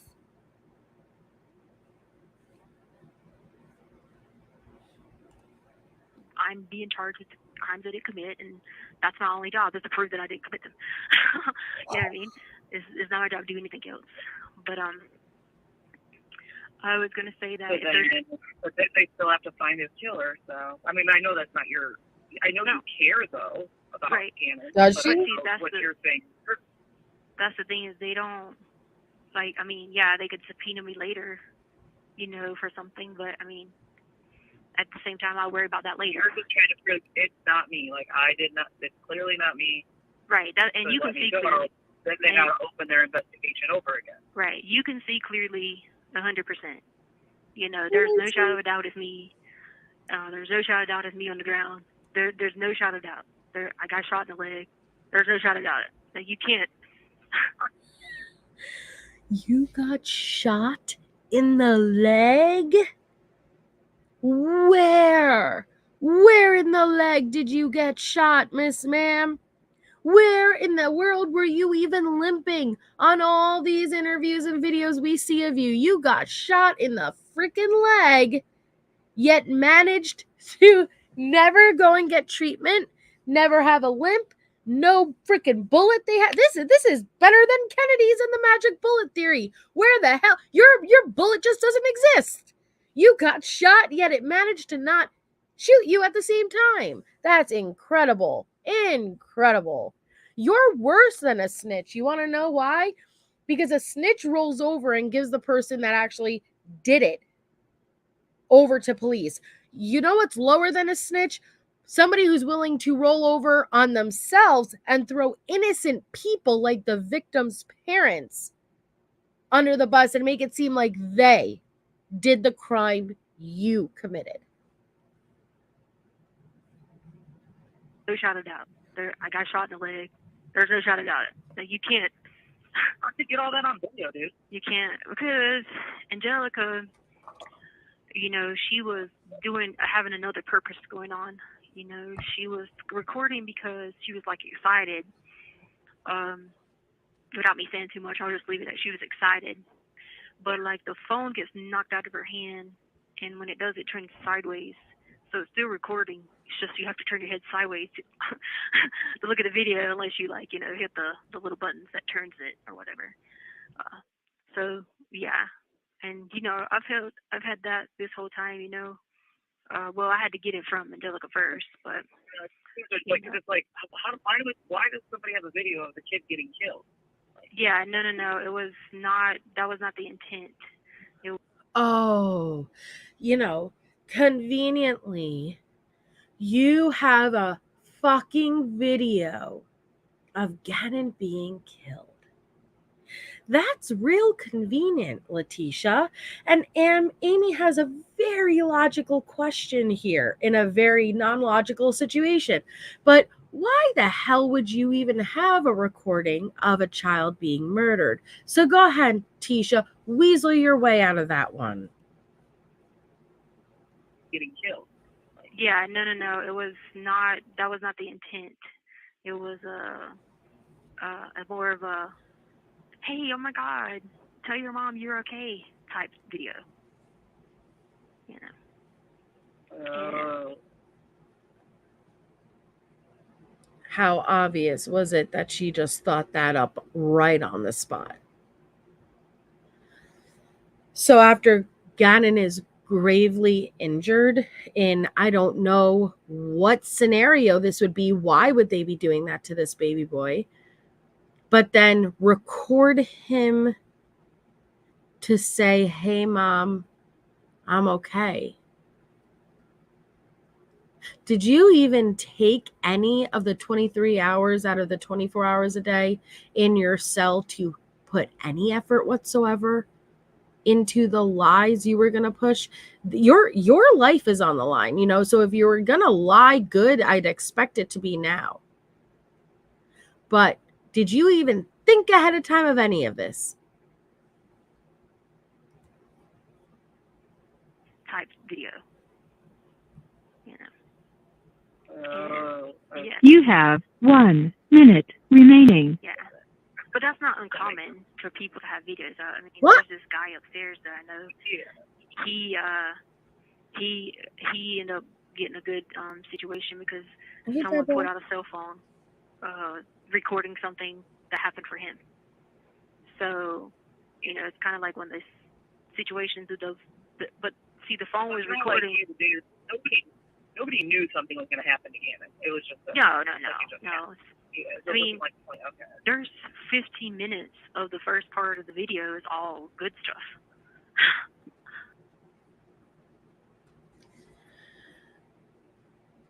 Did this have to get relayed back to Landon? Did this get relayed back to Landon? Because we know Amy was talking to Landon. Did these parents have to listen to this scenario too? Because they didn't know, they really didn't know what happened. Trial didn't occur yet. Every scenario, you would give them countless scenarios of how their baby died. All but the truth. Everyone but the truth. So did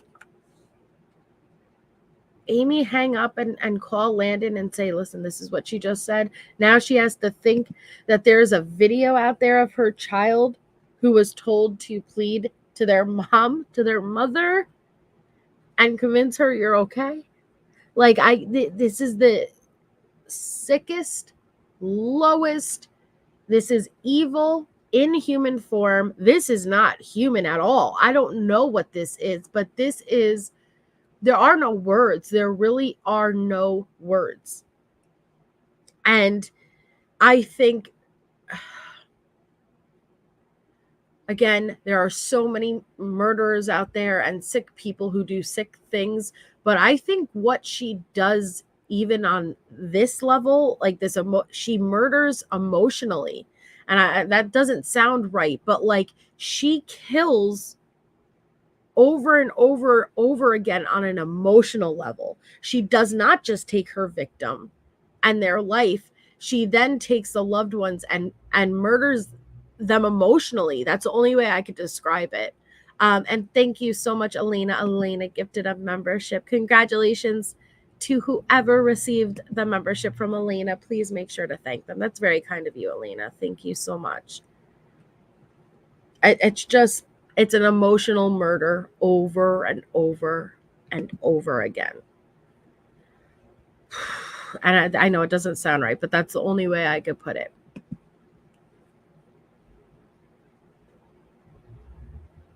Minutes of the first part of the video is all good stuff. You know what I'm saying? Oh, congrats, Deborah. Yay! Yeah. So, I mean, you know, and that shows that 15 minutes of it, I say 15 was about an estimate, it's all good stuff. So then everybody's like, yay, hey, oh my God, you're okay, woo! You know, and so that was why. And then, you know, it turns, well, the phone gets knocked out of her hand and it turns sideways or whatever, but you still see clear as day, it's just sideways video. Like I said, turn your head sideways or hit the button and let it. Thank you. So you're giggling. You're giggling, and you're admitting you've seen this. You're seeing this.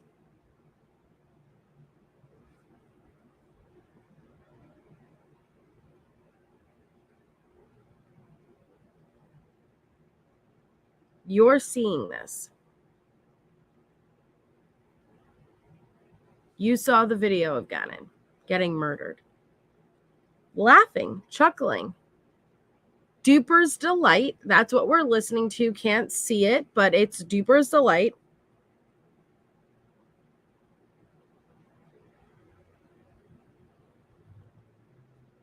But you're admitting why, like, in what scenario would you have even seen that video, Letecia?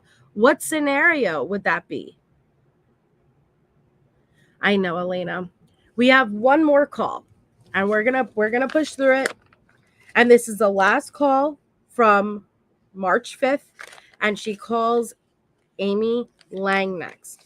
And I feel like we have to listen to this last one too, because if I play it like tomorrow, whatever, I don't know, like it breaks it up. And so we have to be able to compare what she said to the YouTuber, to Amy Bolton, to now Amy Lang. So let's listen to the last call. Amy Lang, March 5th. It hangs up and it calls Amy. Thank you for using Global Telling. Hey. Hey, what's up? Were you busy? No, I'm just hanging out. What's up? Just saying hi, you know. Girl, I have to tell you, when I went to court today, right? The freaking, my vampire friends decided to go with me. And I had to tell them they had to contain themselves because they were just trying to talk too much and just stressing me out. And I kept telling them, I was like, guys, we could be held in contempt, of course. Just chill. So, you know, that. What I want you to realize is that no time passed between that getting disconnected and her talking about watching a video of Gannon being murdered to picking up the phone and calling Amy Lang. It's back to back. And notice how she does that shift, that immediate, hey, yeah, no, you busy? Nope. I just wanted to talk to you and push to you how there were vampires in attendance during my court hearing. Right there. Just as flip, just like that. It could be held in contempt, of course. Just chill. So, you know, that was a lot of took a lot out of me mentally because I'm trying to like sit there and tell them this by not, you know, like not having an outburst, you know? Yeah. Did you see I got into the WebEx? Oh, well, they didn't show me the screen today with the people's names of all days. Dang it, yeah. So I was like, I got into the WebEx And I didn't realize, because I've never done it before until today.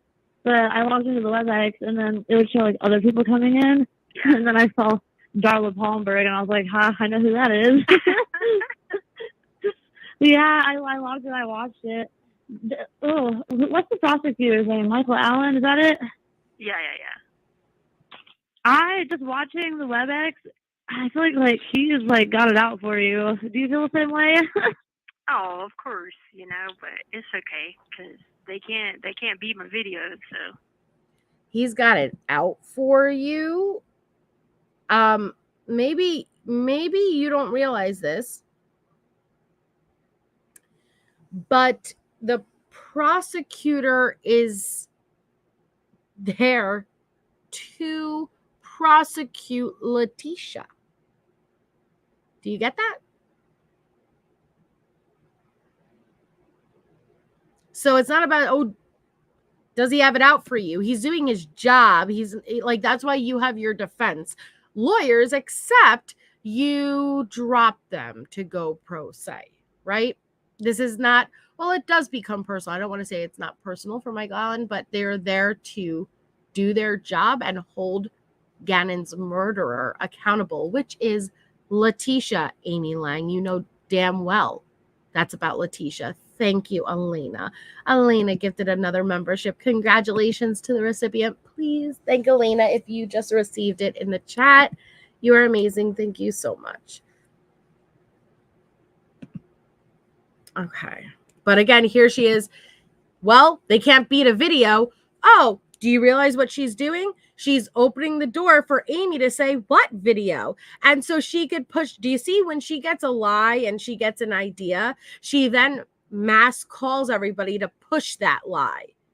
This is the third call in a row, and you're pushing that same lie. Ooh, Cerebellum, awesome. Yay. Of course, but it's okay because they can't beat my videos, so I just wish I could be like, boom, I was listening to it too. Well, I watched the whole thing from the beginning. It was so funny. You weren't in there yet because everybody in the chat was like, is it going to start? Like, what's going on? Like, where's everybody? And one of the people that was in there, like, left her mic on, and she must have been like an older lady and didn't know her mic was on. Because she's having a full-blown conversation with some guy about how she doesn't shave her leg and, like, how she likes having really long leg hair. And we're all in the chat box, and it was Vicky. We're like, Vicky, turn off your mic. Please turn off your mic. And there was some guy there. He was, I guess, one of the court reporters. I don't know who he was, but he was one of the people, like, who works for the court. And he hopped in the chat, and he was like, it's trial, or the hearing's getting ready to start. So please mute your mics. Make sure your cameras are off. His name was Chris. I didn't catch his last name, but I typed in the chat box. I was like, "Thank you, Chris." That's funny. Because I was waiting, and I got the lady. I said, "Man, the deputy," because she takes me sometimes, and so I like her. And I was like, "I'm not gonna be held like in trouble, am I? Because I'm late, and I'm on show right now."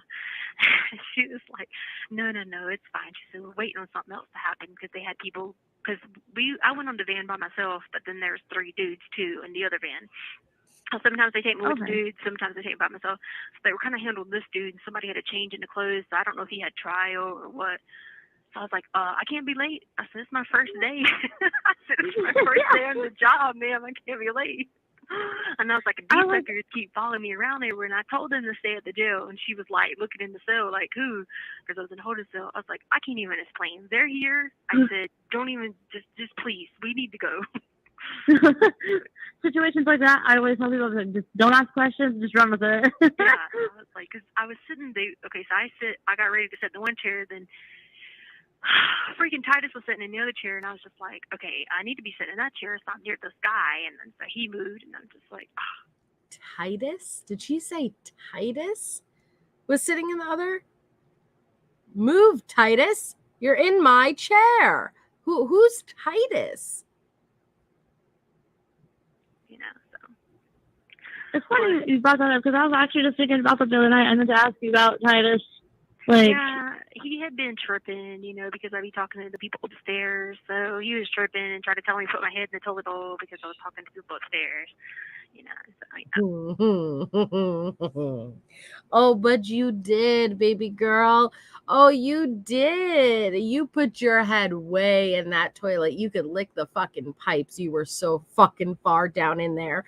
So far that multiple incident reports were logged with deputies coming and saying, get your head out that damn toilet. And then 2 minutes later, you'd be talking away and you said, but I didn't get to say goodnight to your prison boyfriend. No, you hang up first. No, you flush first. No, you. No, you. Okay.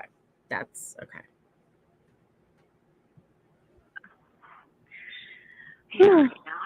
Yeah, so I had to control then.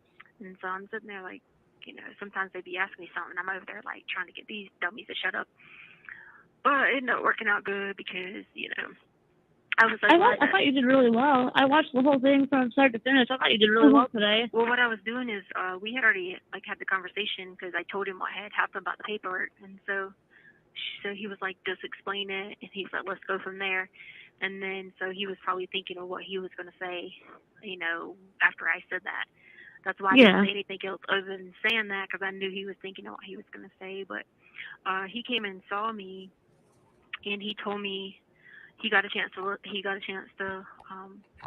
discuss the video, and then he was like, well, he told me in the courtroom today, he said, I'm gonna come talk to you about how to preserve that video.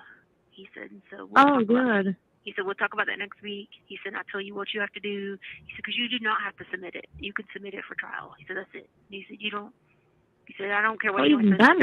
Yeah, he was like, I don't care what anyone says to you. You don't have to give it to anyone, you know, to Bellas. be like, oh, hi, here you go. So he was like, no, we'll talk about that. I'll tell you how to preserve it next week. And I said, okay. You're telling me that your lawyer's like, no, you don't need, first of all, it's preserved. It's iClouded, right? But no, you don't. Wait for trial. Listen, I want you to wait 2 years.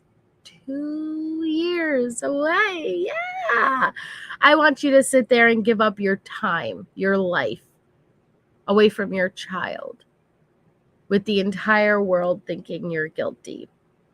Just wait. Kind of put it in your back pocket. Bitch, no. It would be like, here you go. Let me out of here. No, just wait. That's how you could tell you did not ever have this conversation, okay? Let's see what I was asking him. I was like, if we open this video up on the law library computers, does that go in there? And he was like, yeah, because they have a transcript of everything you looked at done. So that's why I wanted to make sure before I did it, because I knew I hadn't seen it in a while until I seen it with him. And then I was like, you see something again, you want to just watch again because, you know, you're emotional, you're like hyper, you're all over the place, you know, at different times that you do things. So I wanted to make sure I asked him that, and he was like, yeah, anything you do on that, we'll create a transcript. So you want to, he said to wait, and we'll talk about preserving it. So I was like, okay. Well, that's good. You know, I was listening to, I watched the whole thing, right? So one of the things I guess I didn't understand was the prosecution, they said they have a piece of tangible evidence, so I'm assuming a physical object of some sort. And they have to give it to you. Is that what I got from it? Or when they take everything from your house. I mean, shoot, they could even come in there and take everything out the kitchen and swear them down. So you see what I'm saying? Like, duh, of course, DNA's on it. I live there, you know what I mean? That type of thing. So, like, that's all the things that they were saying. If someone wanted to look at it, opposed, the judge was like, you have the right to do it. It's just they wanted to be present. I mean, what in the world? Like, duh, how else would I get there? Yes. Okay, that's what I was going to talk to you about, too. So, because I was reading some articles online that way I'm kind of, like, in the loop, like, when, you know, when I can't talk to you, when you're not available. Yeah. So I had seen with the last hearing where you dismissed your legal team that you requested to possibly dismiss the proof evidence and presumption hearing type thing. Yeah. If I were you, I would like try to go to that. Because I am. I was saying. Bitch, are you giving Letecia legal advice? Thank you, Amy Lang. If I were you, I would attend your court hearings. Yeah, no shit, Amy. No shittity shit. But if you're not going to call her out on the obvious bullshit she is spewing to you, I don't think you're the best person in the position to be giving legal advice, Amy. And all that to them because I wanted the answer. I wanted to see what card they were trying to play, like with the whole how adamant they were about doing it or not. Yeah, because I was talking to Tanner about it, and I was like, my concern is like, you know, if you ask to dismiss it, like I can understand why, but if they were to grant that, like, okay, yeah, we can, you know, dismiss it and just go straight to trial or whatever. Yeah. That to somebody or to some people could be like, you know, well, that's an agreement of you saying that there's plenty of evidence, you know, to bring it to trial, and that could, if it's a trial by jury, that could sway the jury heavily in one direction, you know. It's not plenty of evidence. It's low. Like it means you could just. It's just probably. It's even below probable cause. Girl, the amount of evidence they had against you was monumental. That trial, and it was one of the most transparent trials I have ever watched. It was pretty amazing how transparent they were.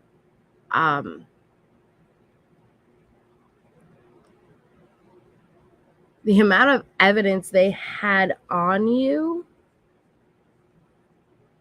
the only thing that they weren't able to do was prove exactly what happened to Gannon. And I'm so sorry for his parents, because I've said this so many times before. In order for in my perspective, in order for a victim to get true justice, what happened to them has to be known. As horrific as that truth may be, it's their truth. It's the victim's truth. And it's what happened to them. So they had so much evidence against you, Letecia. It was so tight. It was so bam, ba, bam, ba, bam, ba, bam. You self-incriminated yourself countless times. The one and only thing they weren't able to do is truly tell us how exactly it unfolded. They know blunt force trauma. He was shot, stabbed. They know that this violent event occurred in his bedroom, and they tried their best to determine where Gannon was in that room. They even got down to knowing that he was on the floor for at least two of the, what was the word they used? Two of the, I don't remember what word they used, but like actions, because again, we have blunt force trauma, stabbing, and gunshot. They were even able to determine down to the blood spatter that two of the events occurred on the floor. But unfortunately, with how tight everything was, it couldn't exactly say how it all unfolded between the candle incident to Monday. Impacts. Thank you, poor Linda. Yes. Two of the impacts occurred once Gannon, that bedroom, Gannon was not in one position. It was a very, I believe it was static event, it was referred to as, and he was moving. They got into such amazing detail. And when I say amazing, horrific, but amazing as far as they were able to determine a lot from the evidence. Yeah, Michelle, they were able to tell us due to the blood spatter, a lot of the events occurred from the bed up, meaning he would have been, yes, a dynamic event. Thank you, Kathy. He could have been laying in the bed, or he could have been standing up.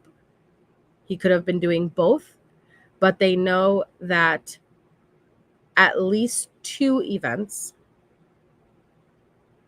occurred once Gannon was down on the floor. But I can imagine how haunting it must be to not really know, to not ever really know what happened. What happened? The candle incident makes no sense. That candle is covering up blood. Why was there blood? What injuries were inflicted upon this baby before the day of his murder? We see the ominous photos, proof of life photos at 8 a.m. And he looks bad. He looks not good. And then we see him walking out to the car, cradling his stomach, again, not looking good. Gannon's truth will never be known. And I want to circle this back around to the first call we listened to with her today, and how she said she loves having that control. And I think that's what this is about still. Letecia loves that she's the only one who knows how this all unfolded. Out of all that overwhelming evidence, it still cannot tell us exactly how this played out. The destination is the same, but they can't tell us out of all of these different routes, which one did she take? And shame on you, because Gannon's story deserves to be told, because unless that horrific truth, as no matter how hard it is to hear, it needs to be known so people know what you did, so you can be fully held accountable for what you did. And I'm so sorry to Landon and Al that they will forever have to be haunted by not knowing. This is the problem, Bean Feathers. She has lied so much, that if there were to be a day that she even told us the truth, we would never know it's the truth. Okay, Melanie. Mwah. Low, like it means you could just, it's even below probable cause. Oh, really? Yeah, it's just basically like someone can say, this is what the person told me. Yeah, Allie. Oh.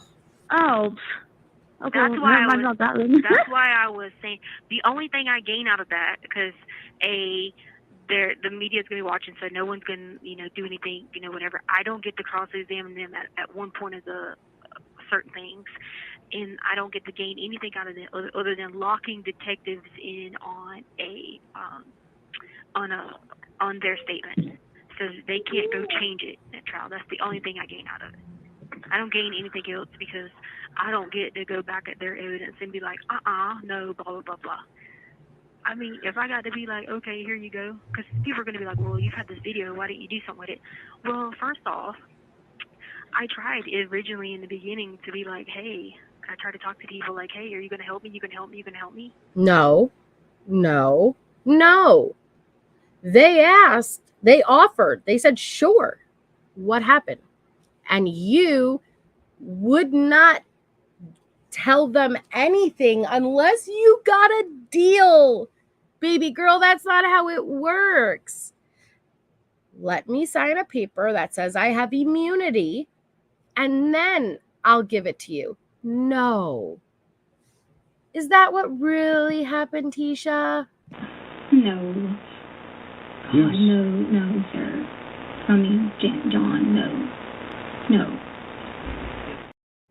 No, that's not what freaking happened, Tisha. You know, and I was like, hey, I got something, blah, blah, blah. And everybody just dismissed me as some lunatic, you know, like whatever. So that, I did all that in the beginning and tried to reach out to say, I even talked to my attorneys and was like, can we show them the video, whatever. And she was like, no, because we already been appointed to you now. What? So like, I tried all that. You know what I'm saying? No, you tried to your lawyers. Your lawyers now know that there is a video of Gannon's murder that exonerates you, and they told you no. Bullshit.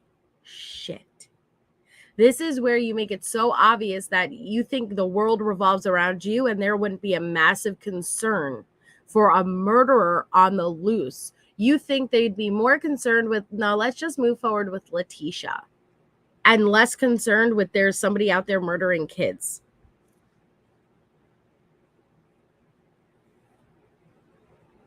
Yeah. So Now, I wasn't giving it to him. the video that you told me that you had, Yeah. I think you said Angel has a copy of it, right, on the iCloud drive? Yeah, and I do too. Okay, I was gonna say, make sure like you have it too, and then Yeah, I got it. if there's Yeah, 'cause anybody else that's how I was showing it the other day. Okay. Yeah. Because if there's anybody else you trust, I might have a copy of it too, just in case. You know, I always Thank you for using Global Telling. And it just, I don't even know. We didn't even get like a 1 minute. We didn't even get like a 1 minute warning. But hold on. I want to go back to who she say you want a copy of it. Hold on. And then, yeah, I got it. If there's Yeah, 'cause anybody else that's how I was showing it the other day.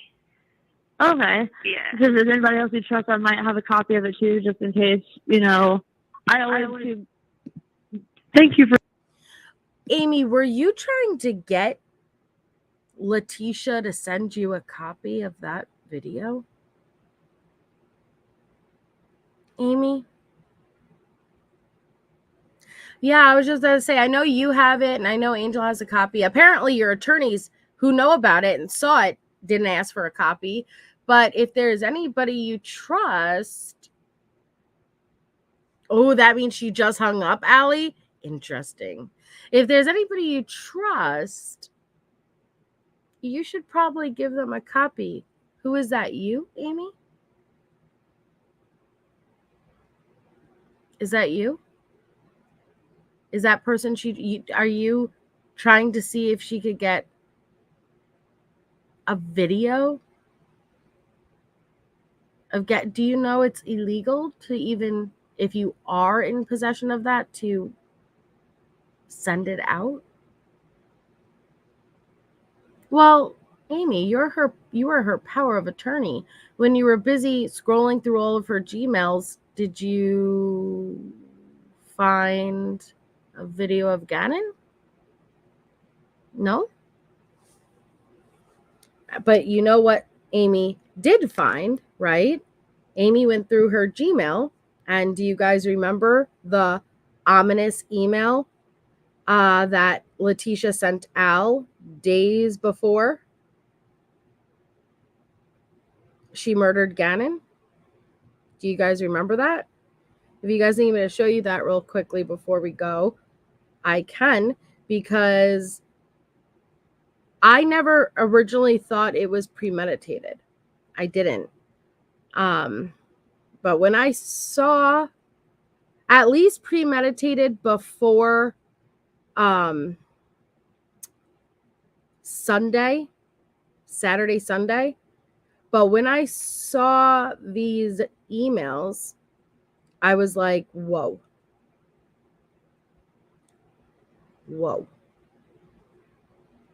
She literally tells Al, you're going to regret that. You guys want to see it before we go? So Amy Lang became Letecia's power of attorney. While she was Letecia's power of attorney, she got access to Letecia's Gmails. Amy Lang went onto Critical Case Patreon and she read these. So these are, let me see. The last one was January 25th, 3 days. 3 days before Gannon was killed. Oh, I'm sorry. Hold on.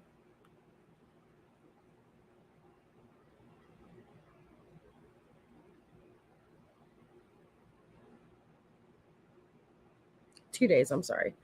But I don't know when the first, I think the first one, I don't know if the first one started on the 25th or the 24th, but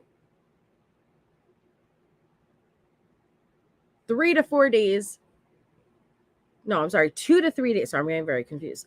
2 to 3 days before she would murder Gannon. So this would be right when Al left, and she was mad that Al left. But the last email is 2 days prior to her murdering Gannon. But these are transcribed. So I remember that there is like 1 or 2 parts where it's like, wait a second, that doesn't make sense, because Amy Lang read these out verbally. Hi, Shauna. Amy Lang read these out verbally on Critical Case Patreon. And so the person typed it up. So these aren't the actual email itself. But I will do my best to read them. I don't know if it started on the 24th or the 25th, but it ended on the 25th, 2 days prior to Gannon's murder. So this one is Letecia's email to Al. And it says, as always, I will quit doing something I like for benefits. I have to work this weekend and next. Harley has a drill. I left flight attendant school because Harley was by herself while you worked the night shift, and no one helped me find someone. No one. So I did what parents do and handled it. Couldn't go back to the next one because why? You had to be somewhere. I have found every person that has ever helped, and don't blame some access because people come from verified sites and not social media. It will be a never-ending thing with you if I work weekends because it doesn't fit your agenda.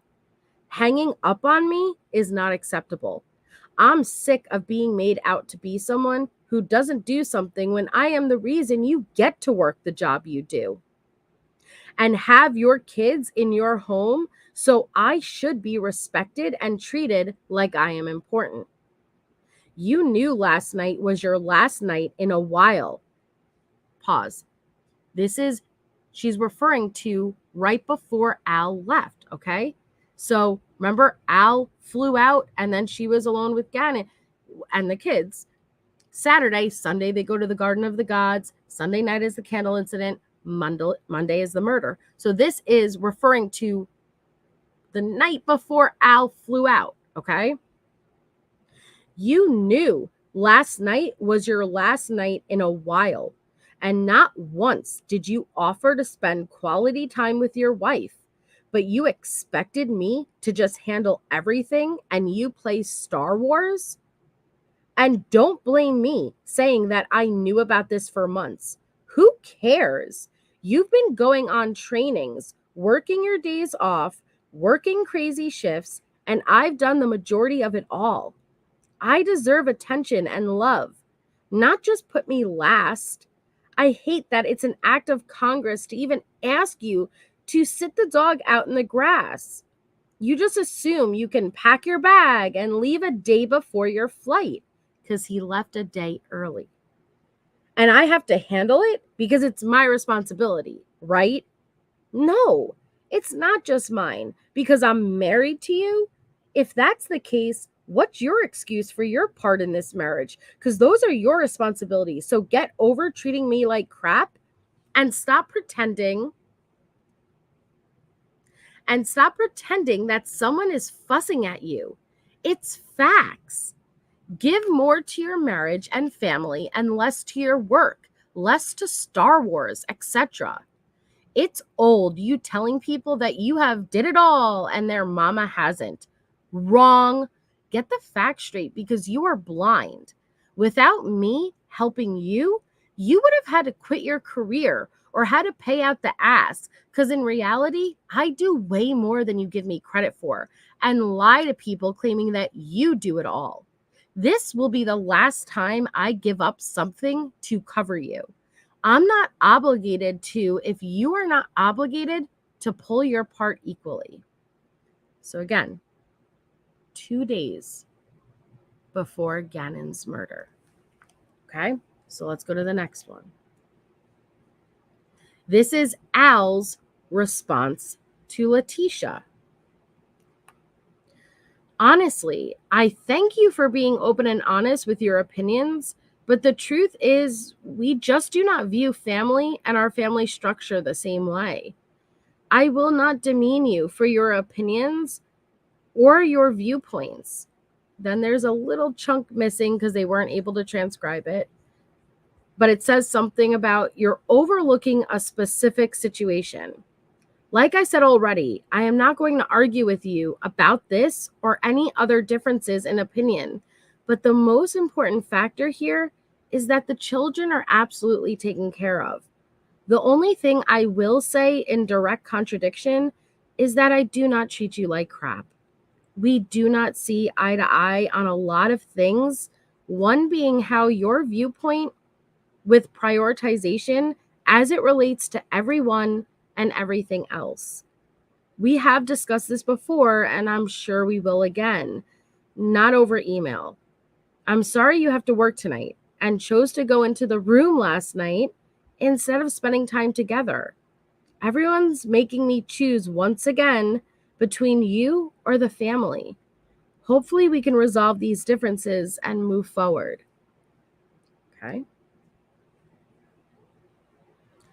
Then Letecia responds to Al. And I think it's very interesting that the fact that they're even communicating via email is weird. So Letecia responds, before my husband leaves, if it's not spending time with everyone, that's not how the world views it. You view it that way. Prior to our relationship, I was involved in so many activities. Oh, I'm sorry, pause. We can verify these are legit. If anybody wants to turn around and say, well, how do you know they're legit? Because in the case files that Allie and Bendy got, there's even a part that this was pulled from Tisha's phone. Okay, this specific one. You view it that way. Prior to our relationship, I was involved in so many activities, including softball, happy hour, the beach, the pool. Now I'm attending soccer games, buying groceries, and helping the kids whom their mother and father should send me a Mother's Day gift because I raised their kids. I willingly chose this life, and I don't want you to feel guilty, but I'm asking that you be aware of what I have given up and been supportive of those times I've chose to pursue my passion. And don't even say you have, because you just talked about how our views are different. My view is for you to help around the house, and you don't. My view is for you to put me on a pedestal like I deserve to be, but you don't take time for us, especially when you leave. Good night, Allie.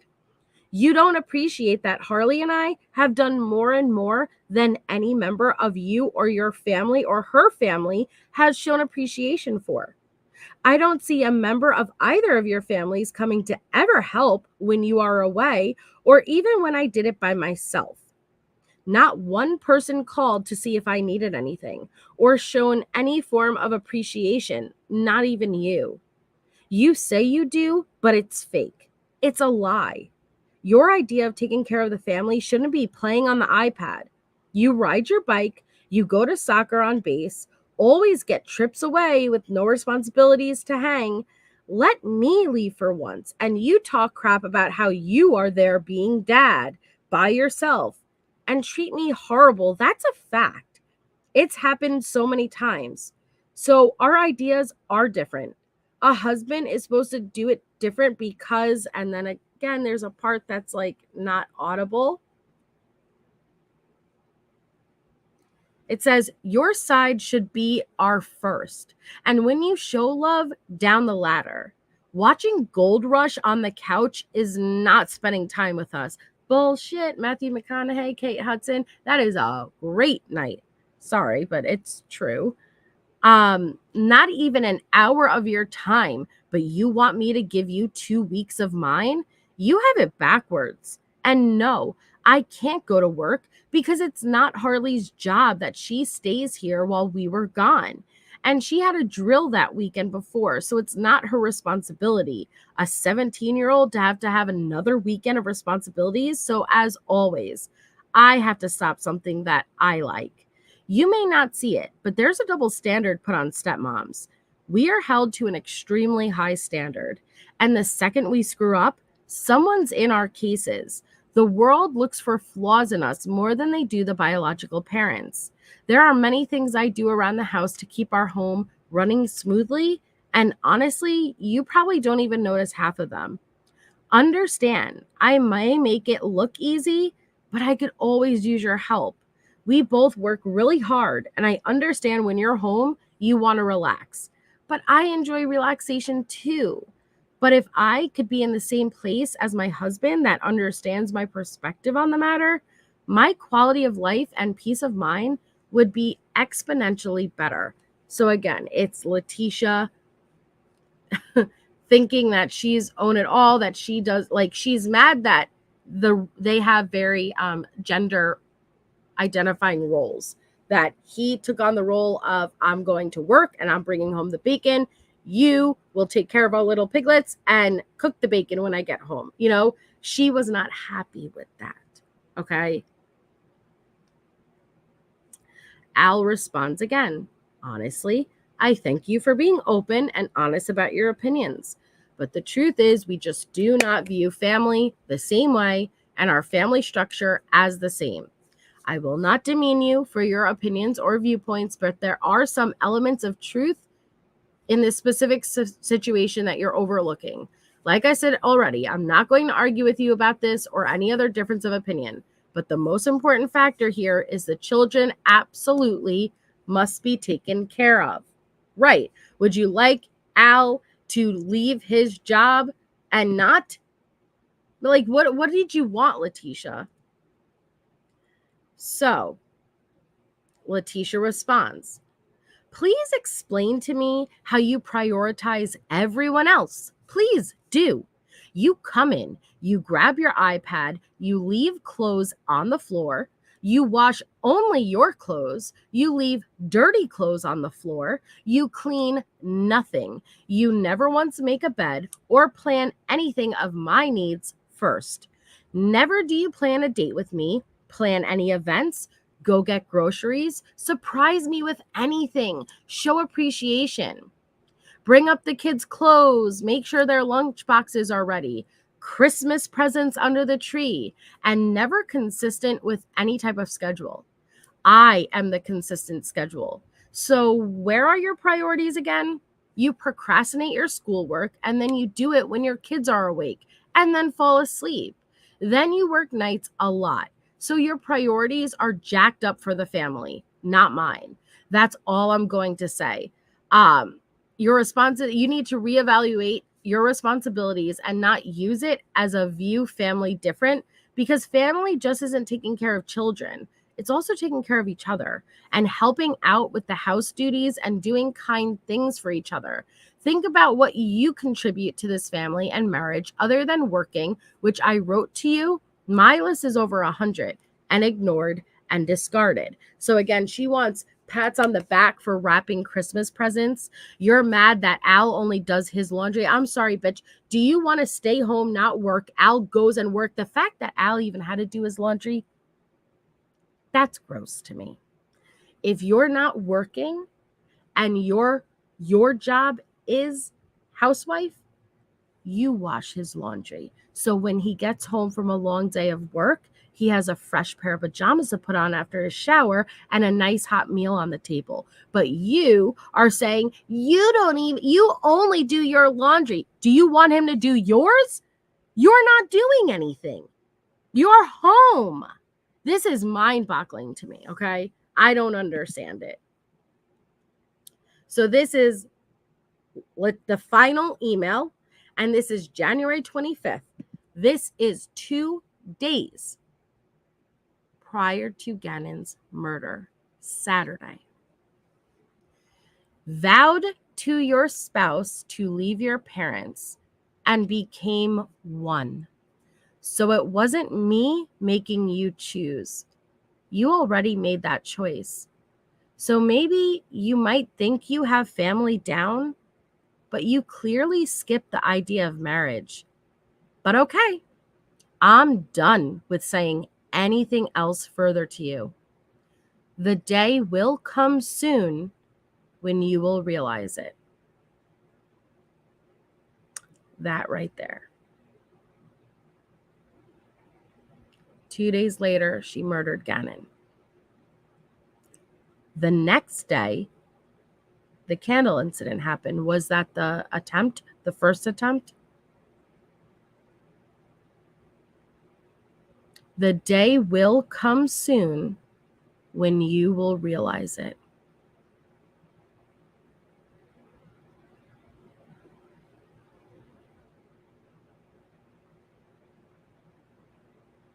So I never really originally thought premeditation, at least more than the night before, maybe. But I don't know at this point with these. So that's Letecia. And I love wrapping presents too. But guess what? If your role is to earn the money to buy the presents, my role is to happily fucking wrap them, put them in a bow, place them under the tree, bake the cookies, put out the milk, put the little Santa boots to make it seem like Santa walked to the tree, put some carrots out for fucking Rudolph, and let's have a great Christmas. I love that role. I know it's not for everyone, but you can't have both. You can't not work and then complain about taking care of the house role. Like, it doesn't work like that. But guess what? If those were all things that, this is where I will say, if those were all issues Letecia really felt, like even in her Google searches, what she's depicting is not a happy marriage. You know, like your husband isn't I don't know how Al was as a husband. All of that could have been true. And if you were unhappy, you didn't have to live like that. You don't deserve that. No. But then you should have left. Where you went wrong is you took it out on Gannon. You took it out on an innocent child. You could have just got your ass up, packed your bags, you and Harley left. You could have said, no, this isn't the marriage I want. This isn't the life I want. But instead, you turned around and took all that anger and resentment on a sweet, innocent child and then begged Al to get your family back together. Just the 4 of us, remember? Where you didn't include Gannon in that after you murdered him. So yeah, I think that premeditation may have been happening. But all right, guys. So where we pick up, I don't know who the next call is with. I don't remember, but I'll be on tomorrow. I hope to see you all here. Thank you for anybody who had gifted memberships or sent a super chat. Your support is always greatly appreciated. Any developments in Leilani's case, I will keep you guys posted. But I hope you all have an amazing rest of your night, and I will see you guys tomorrow.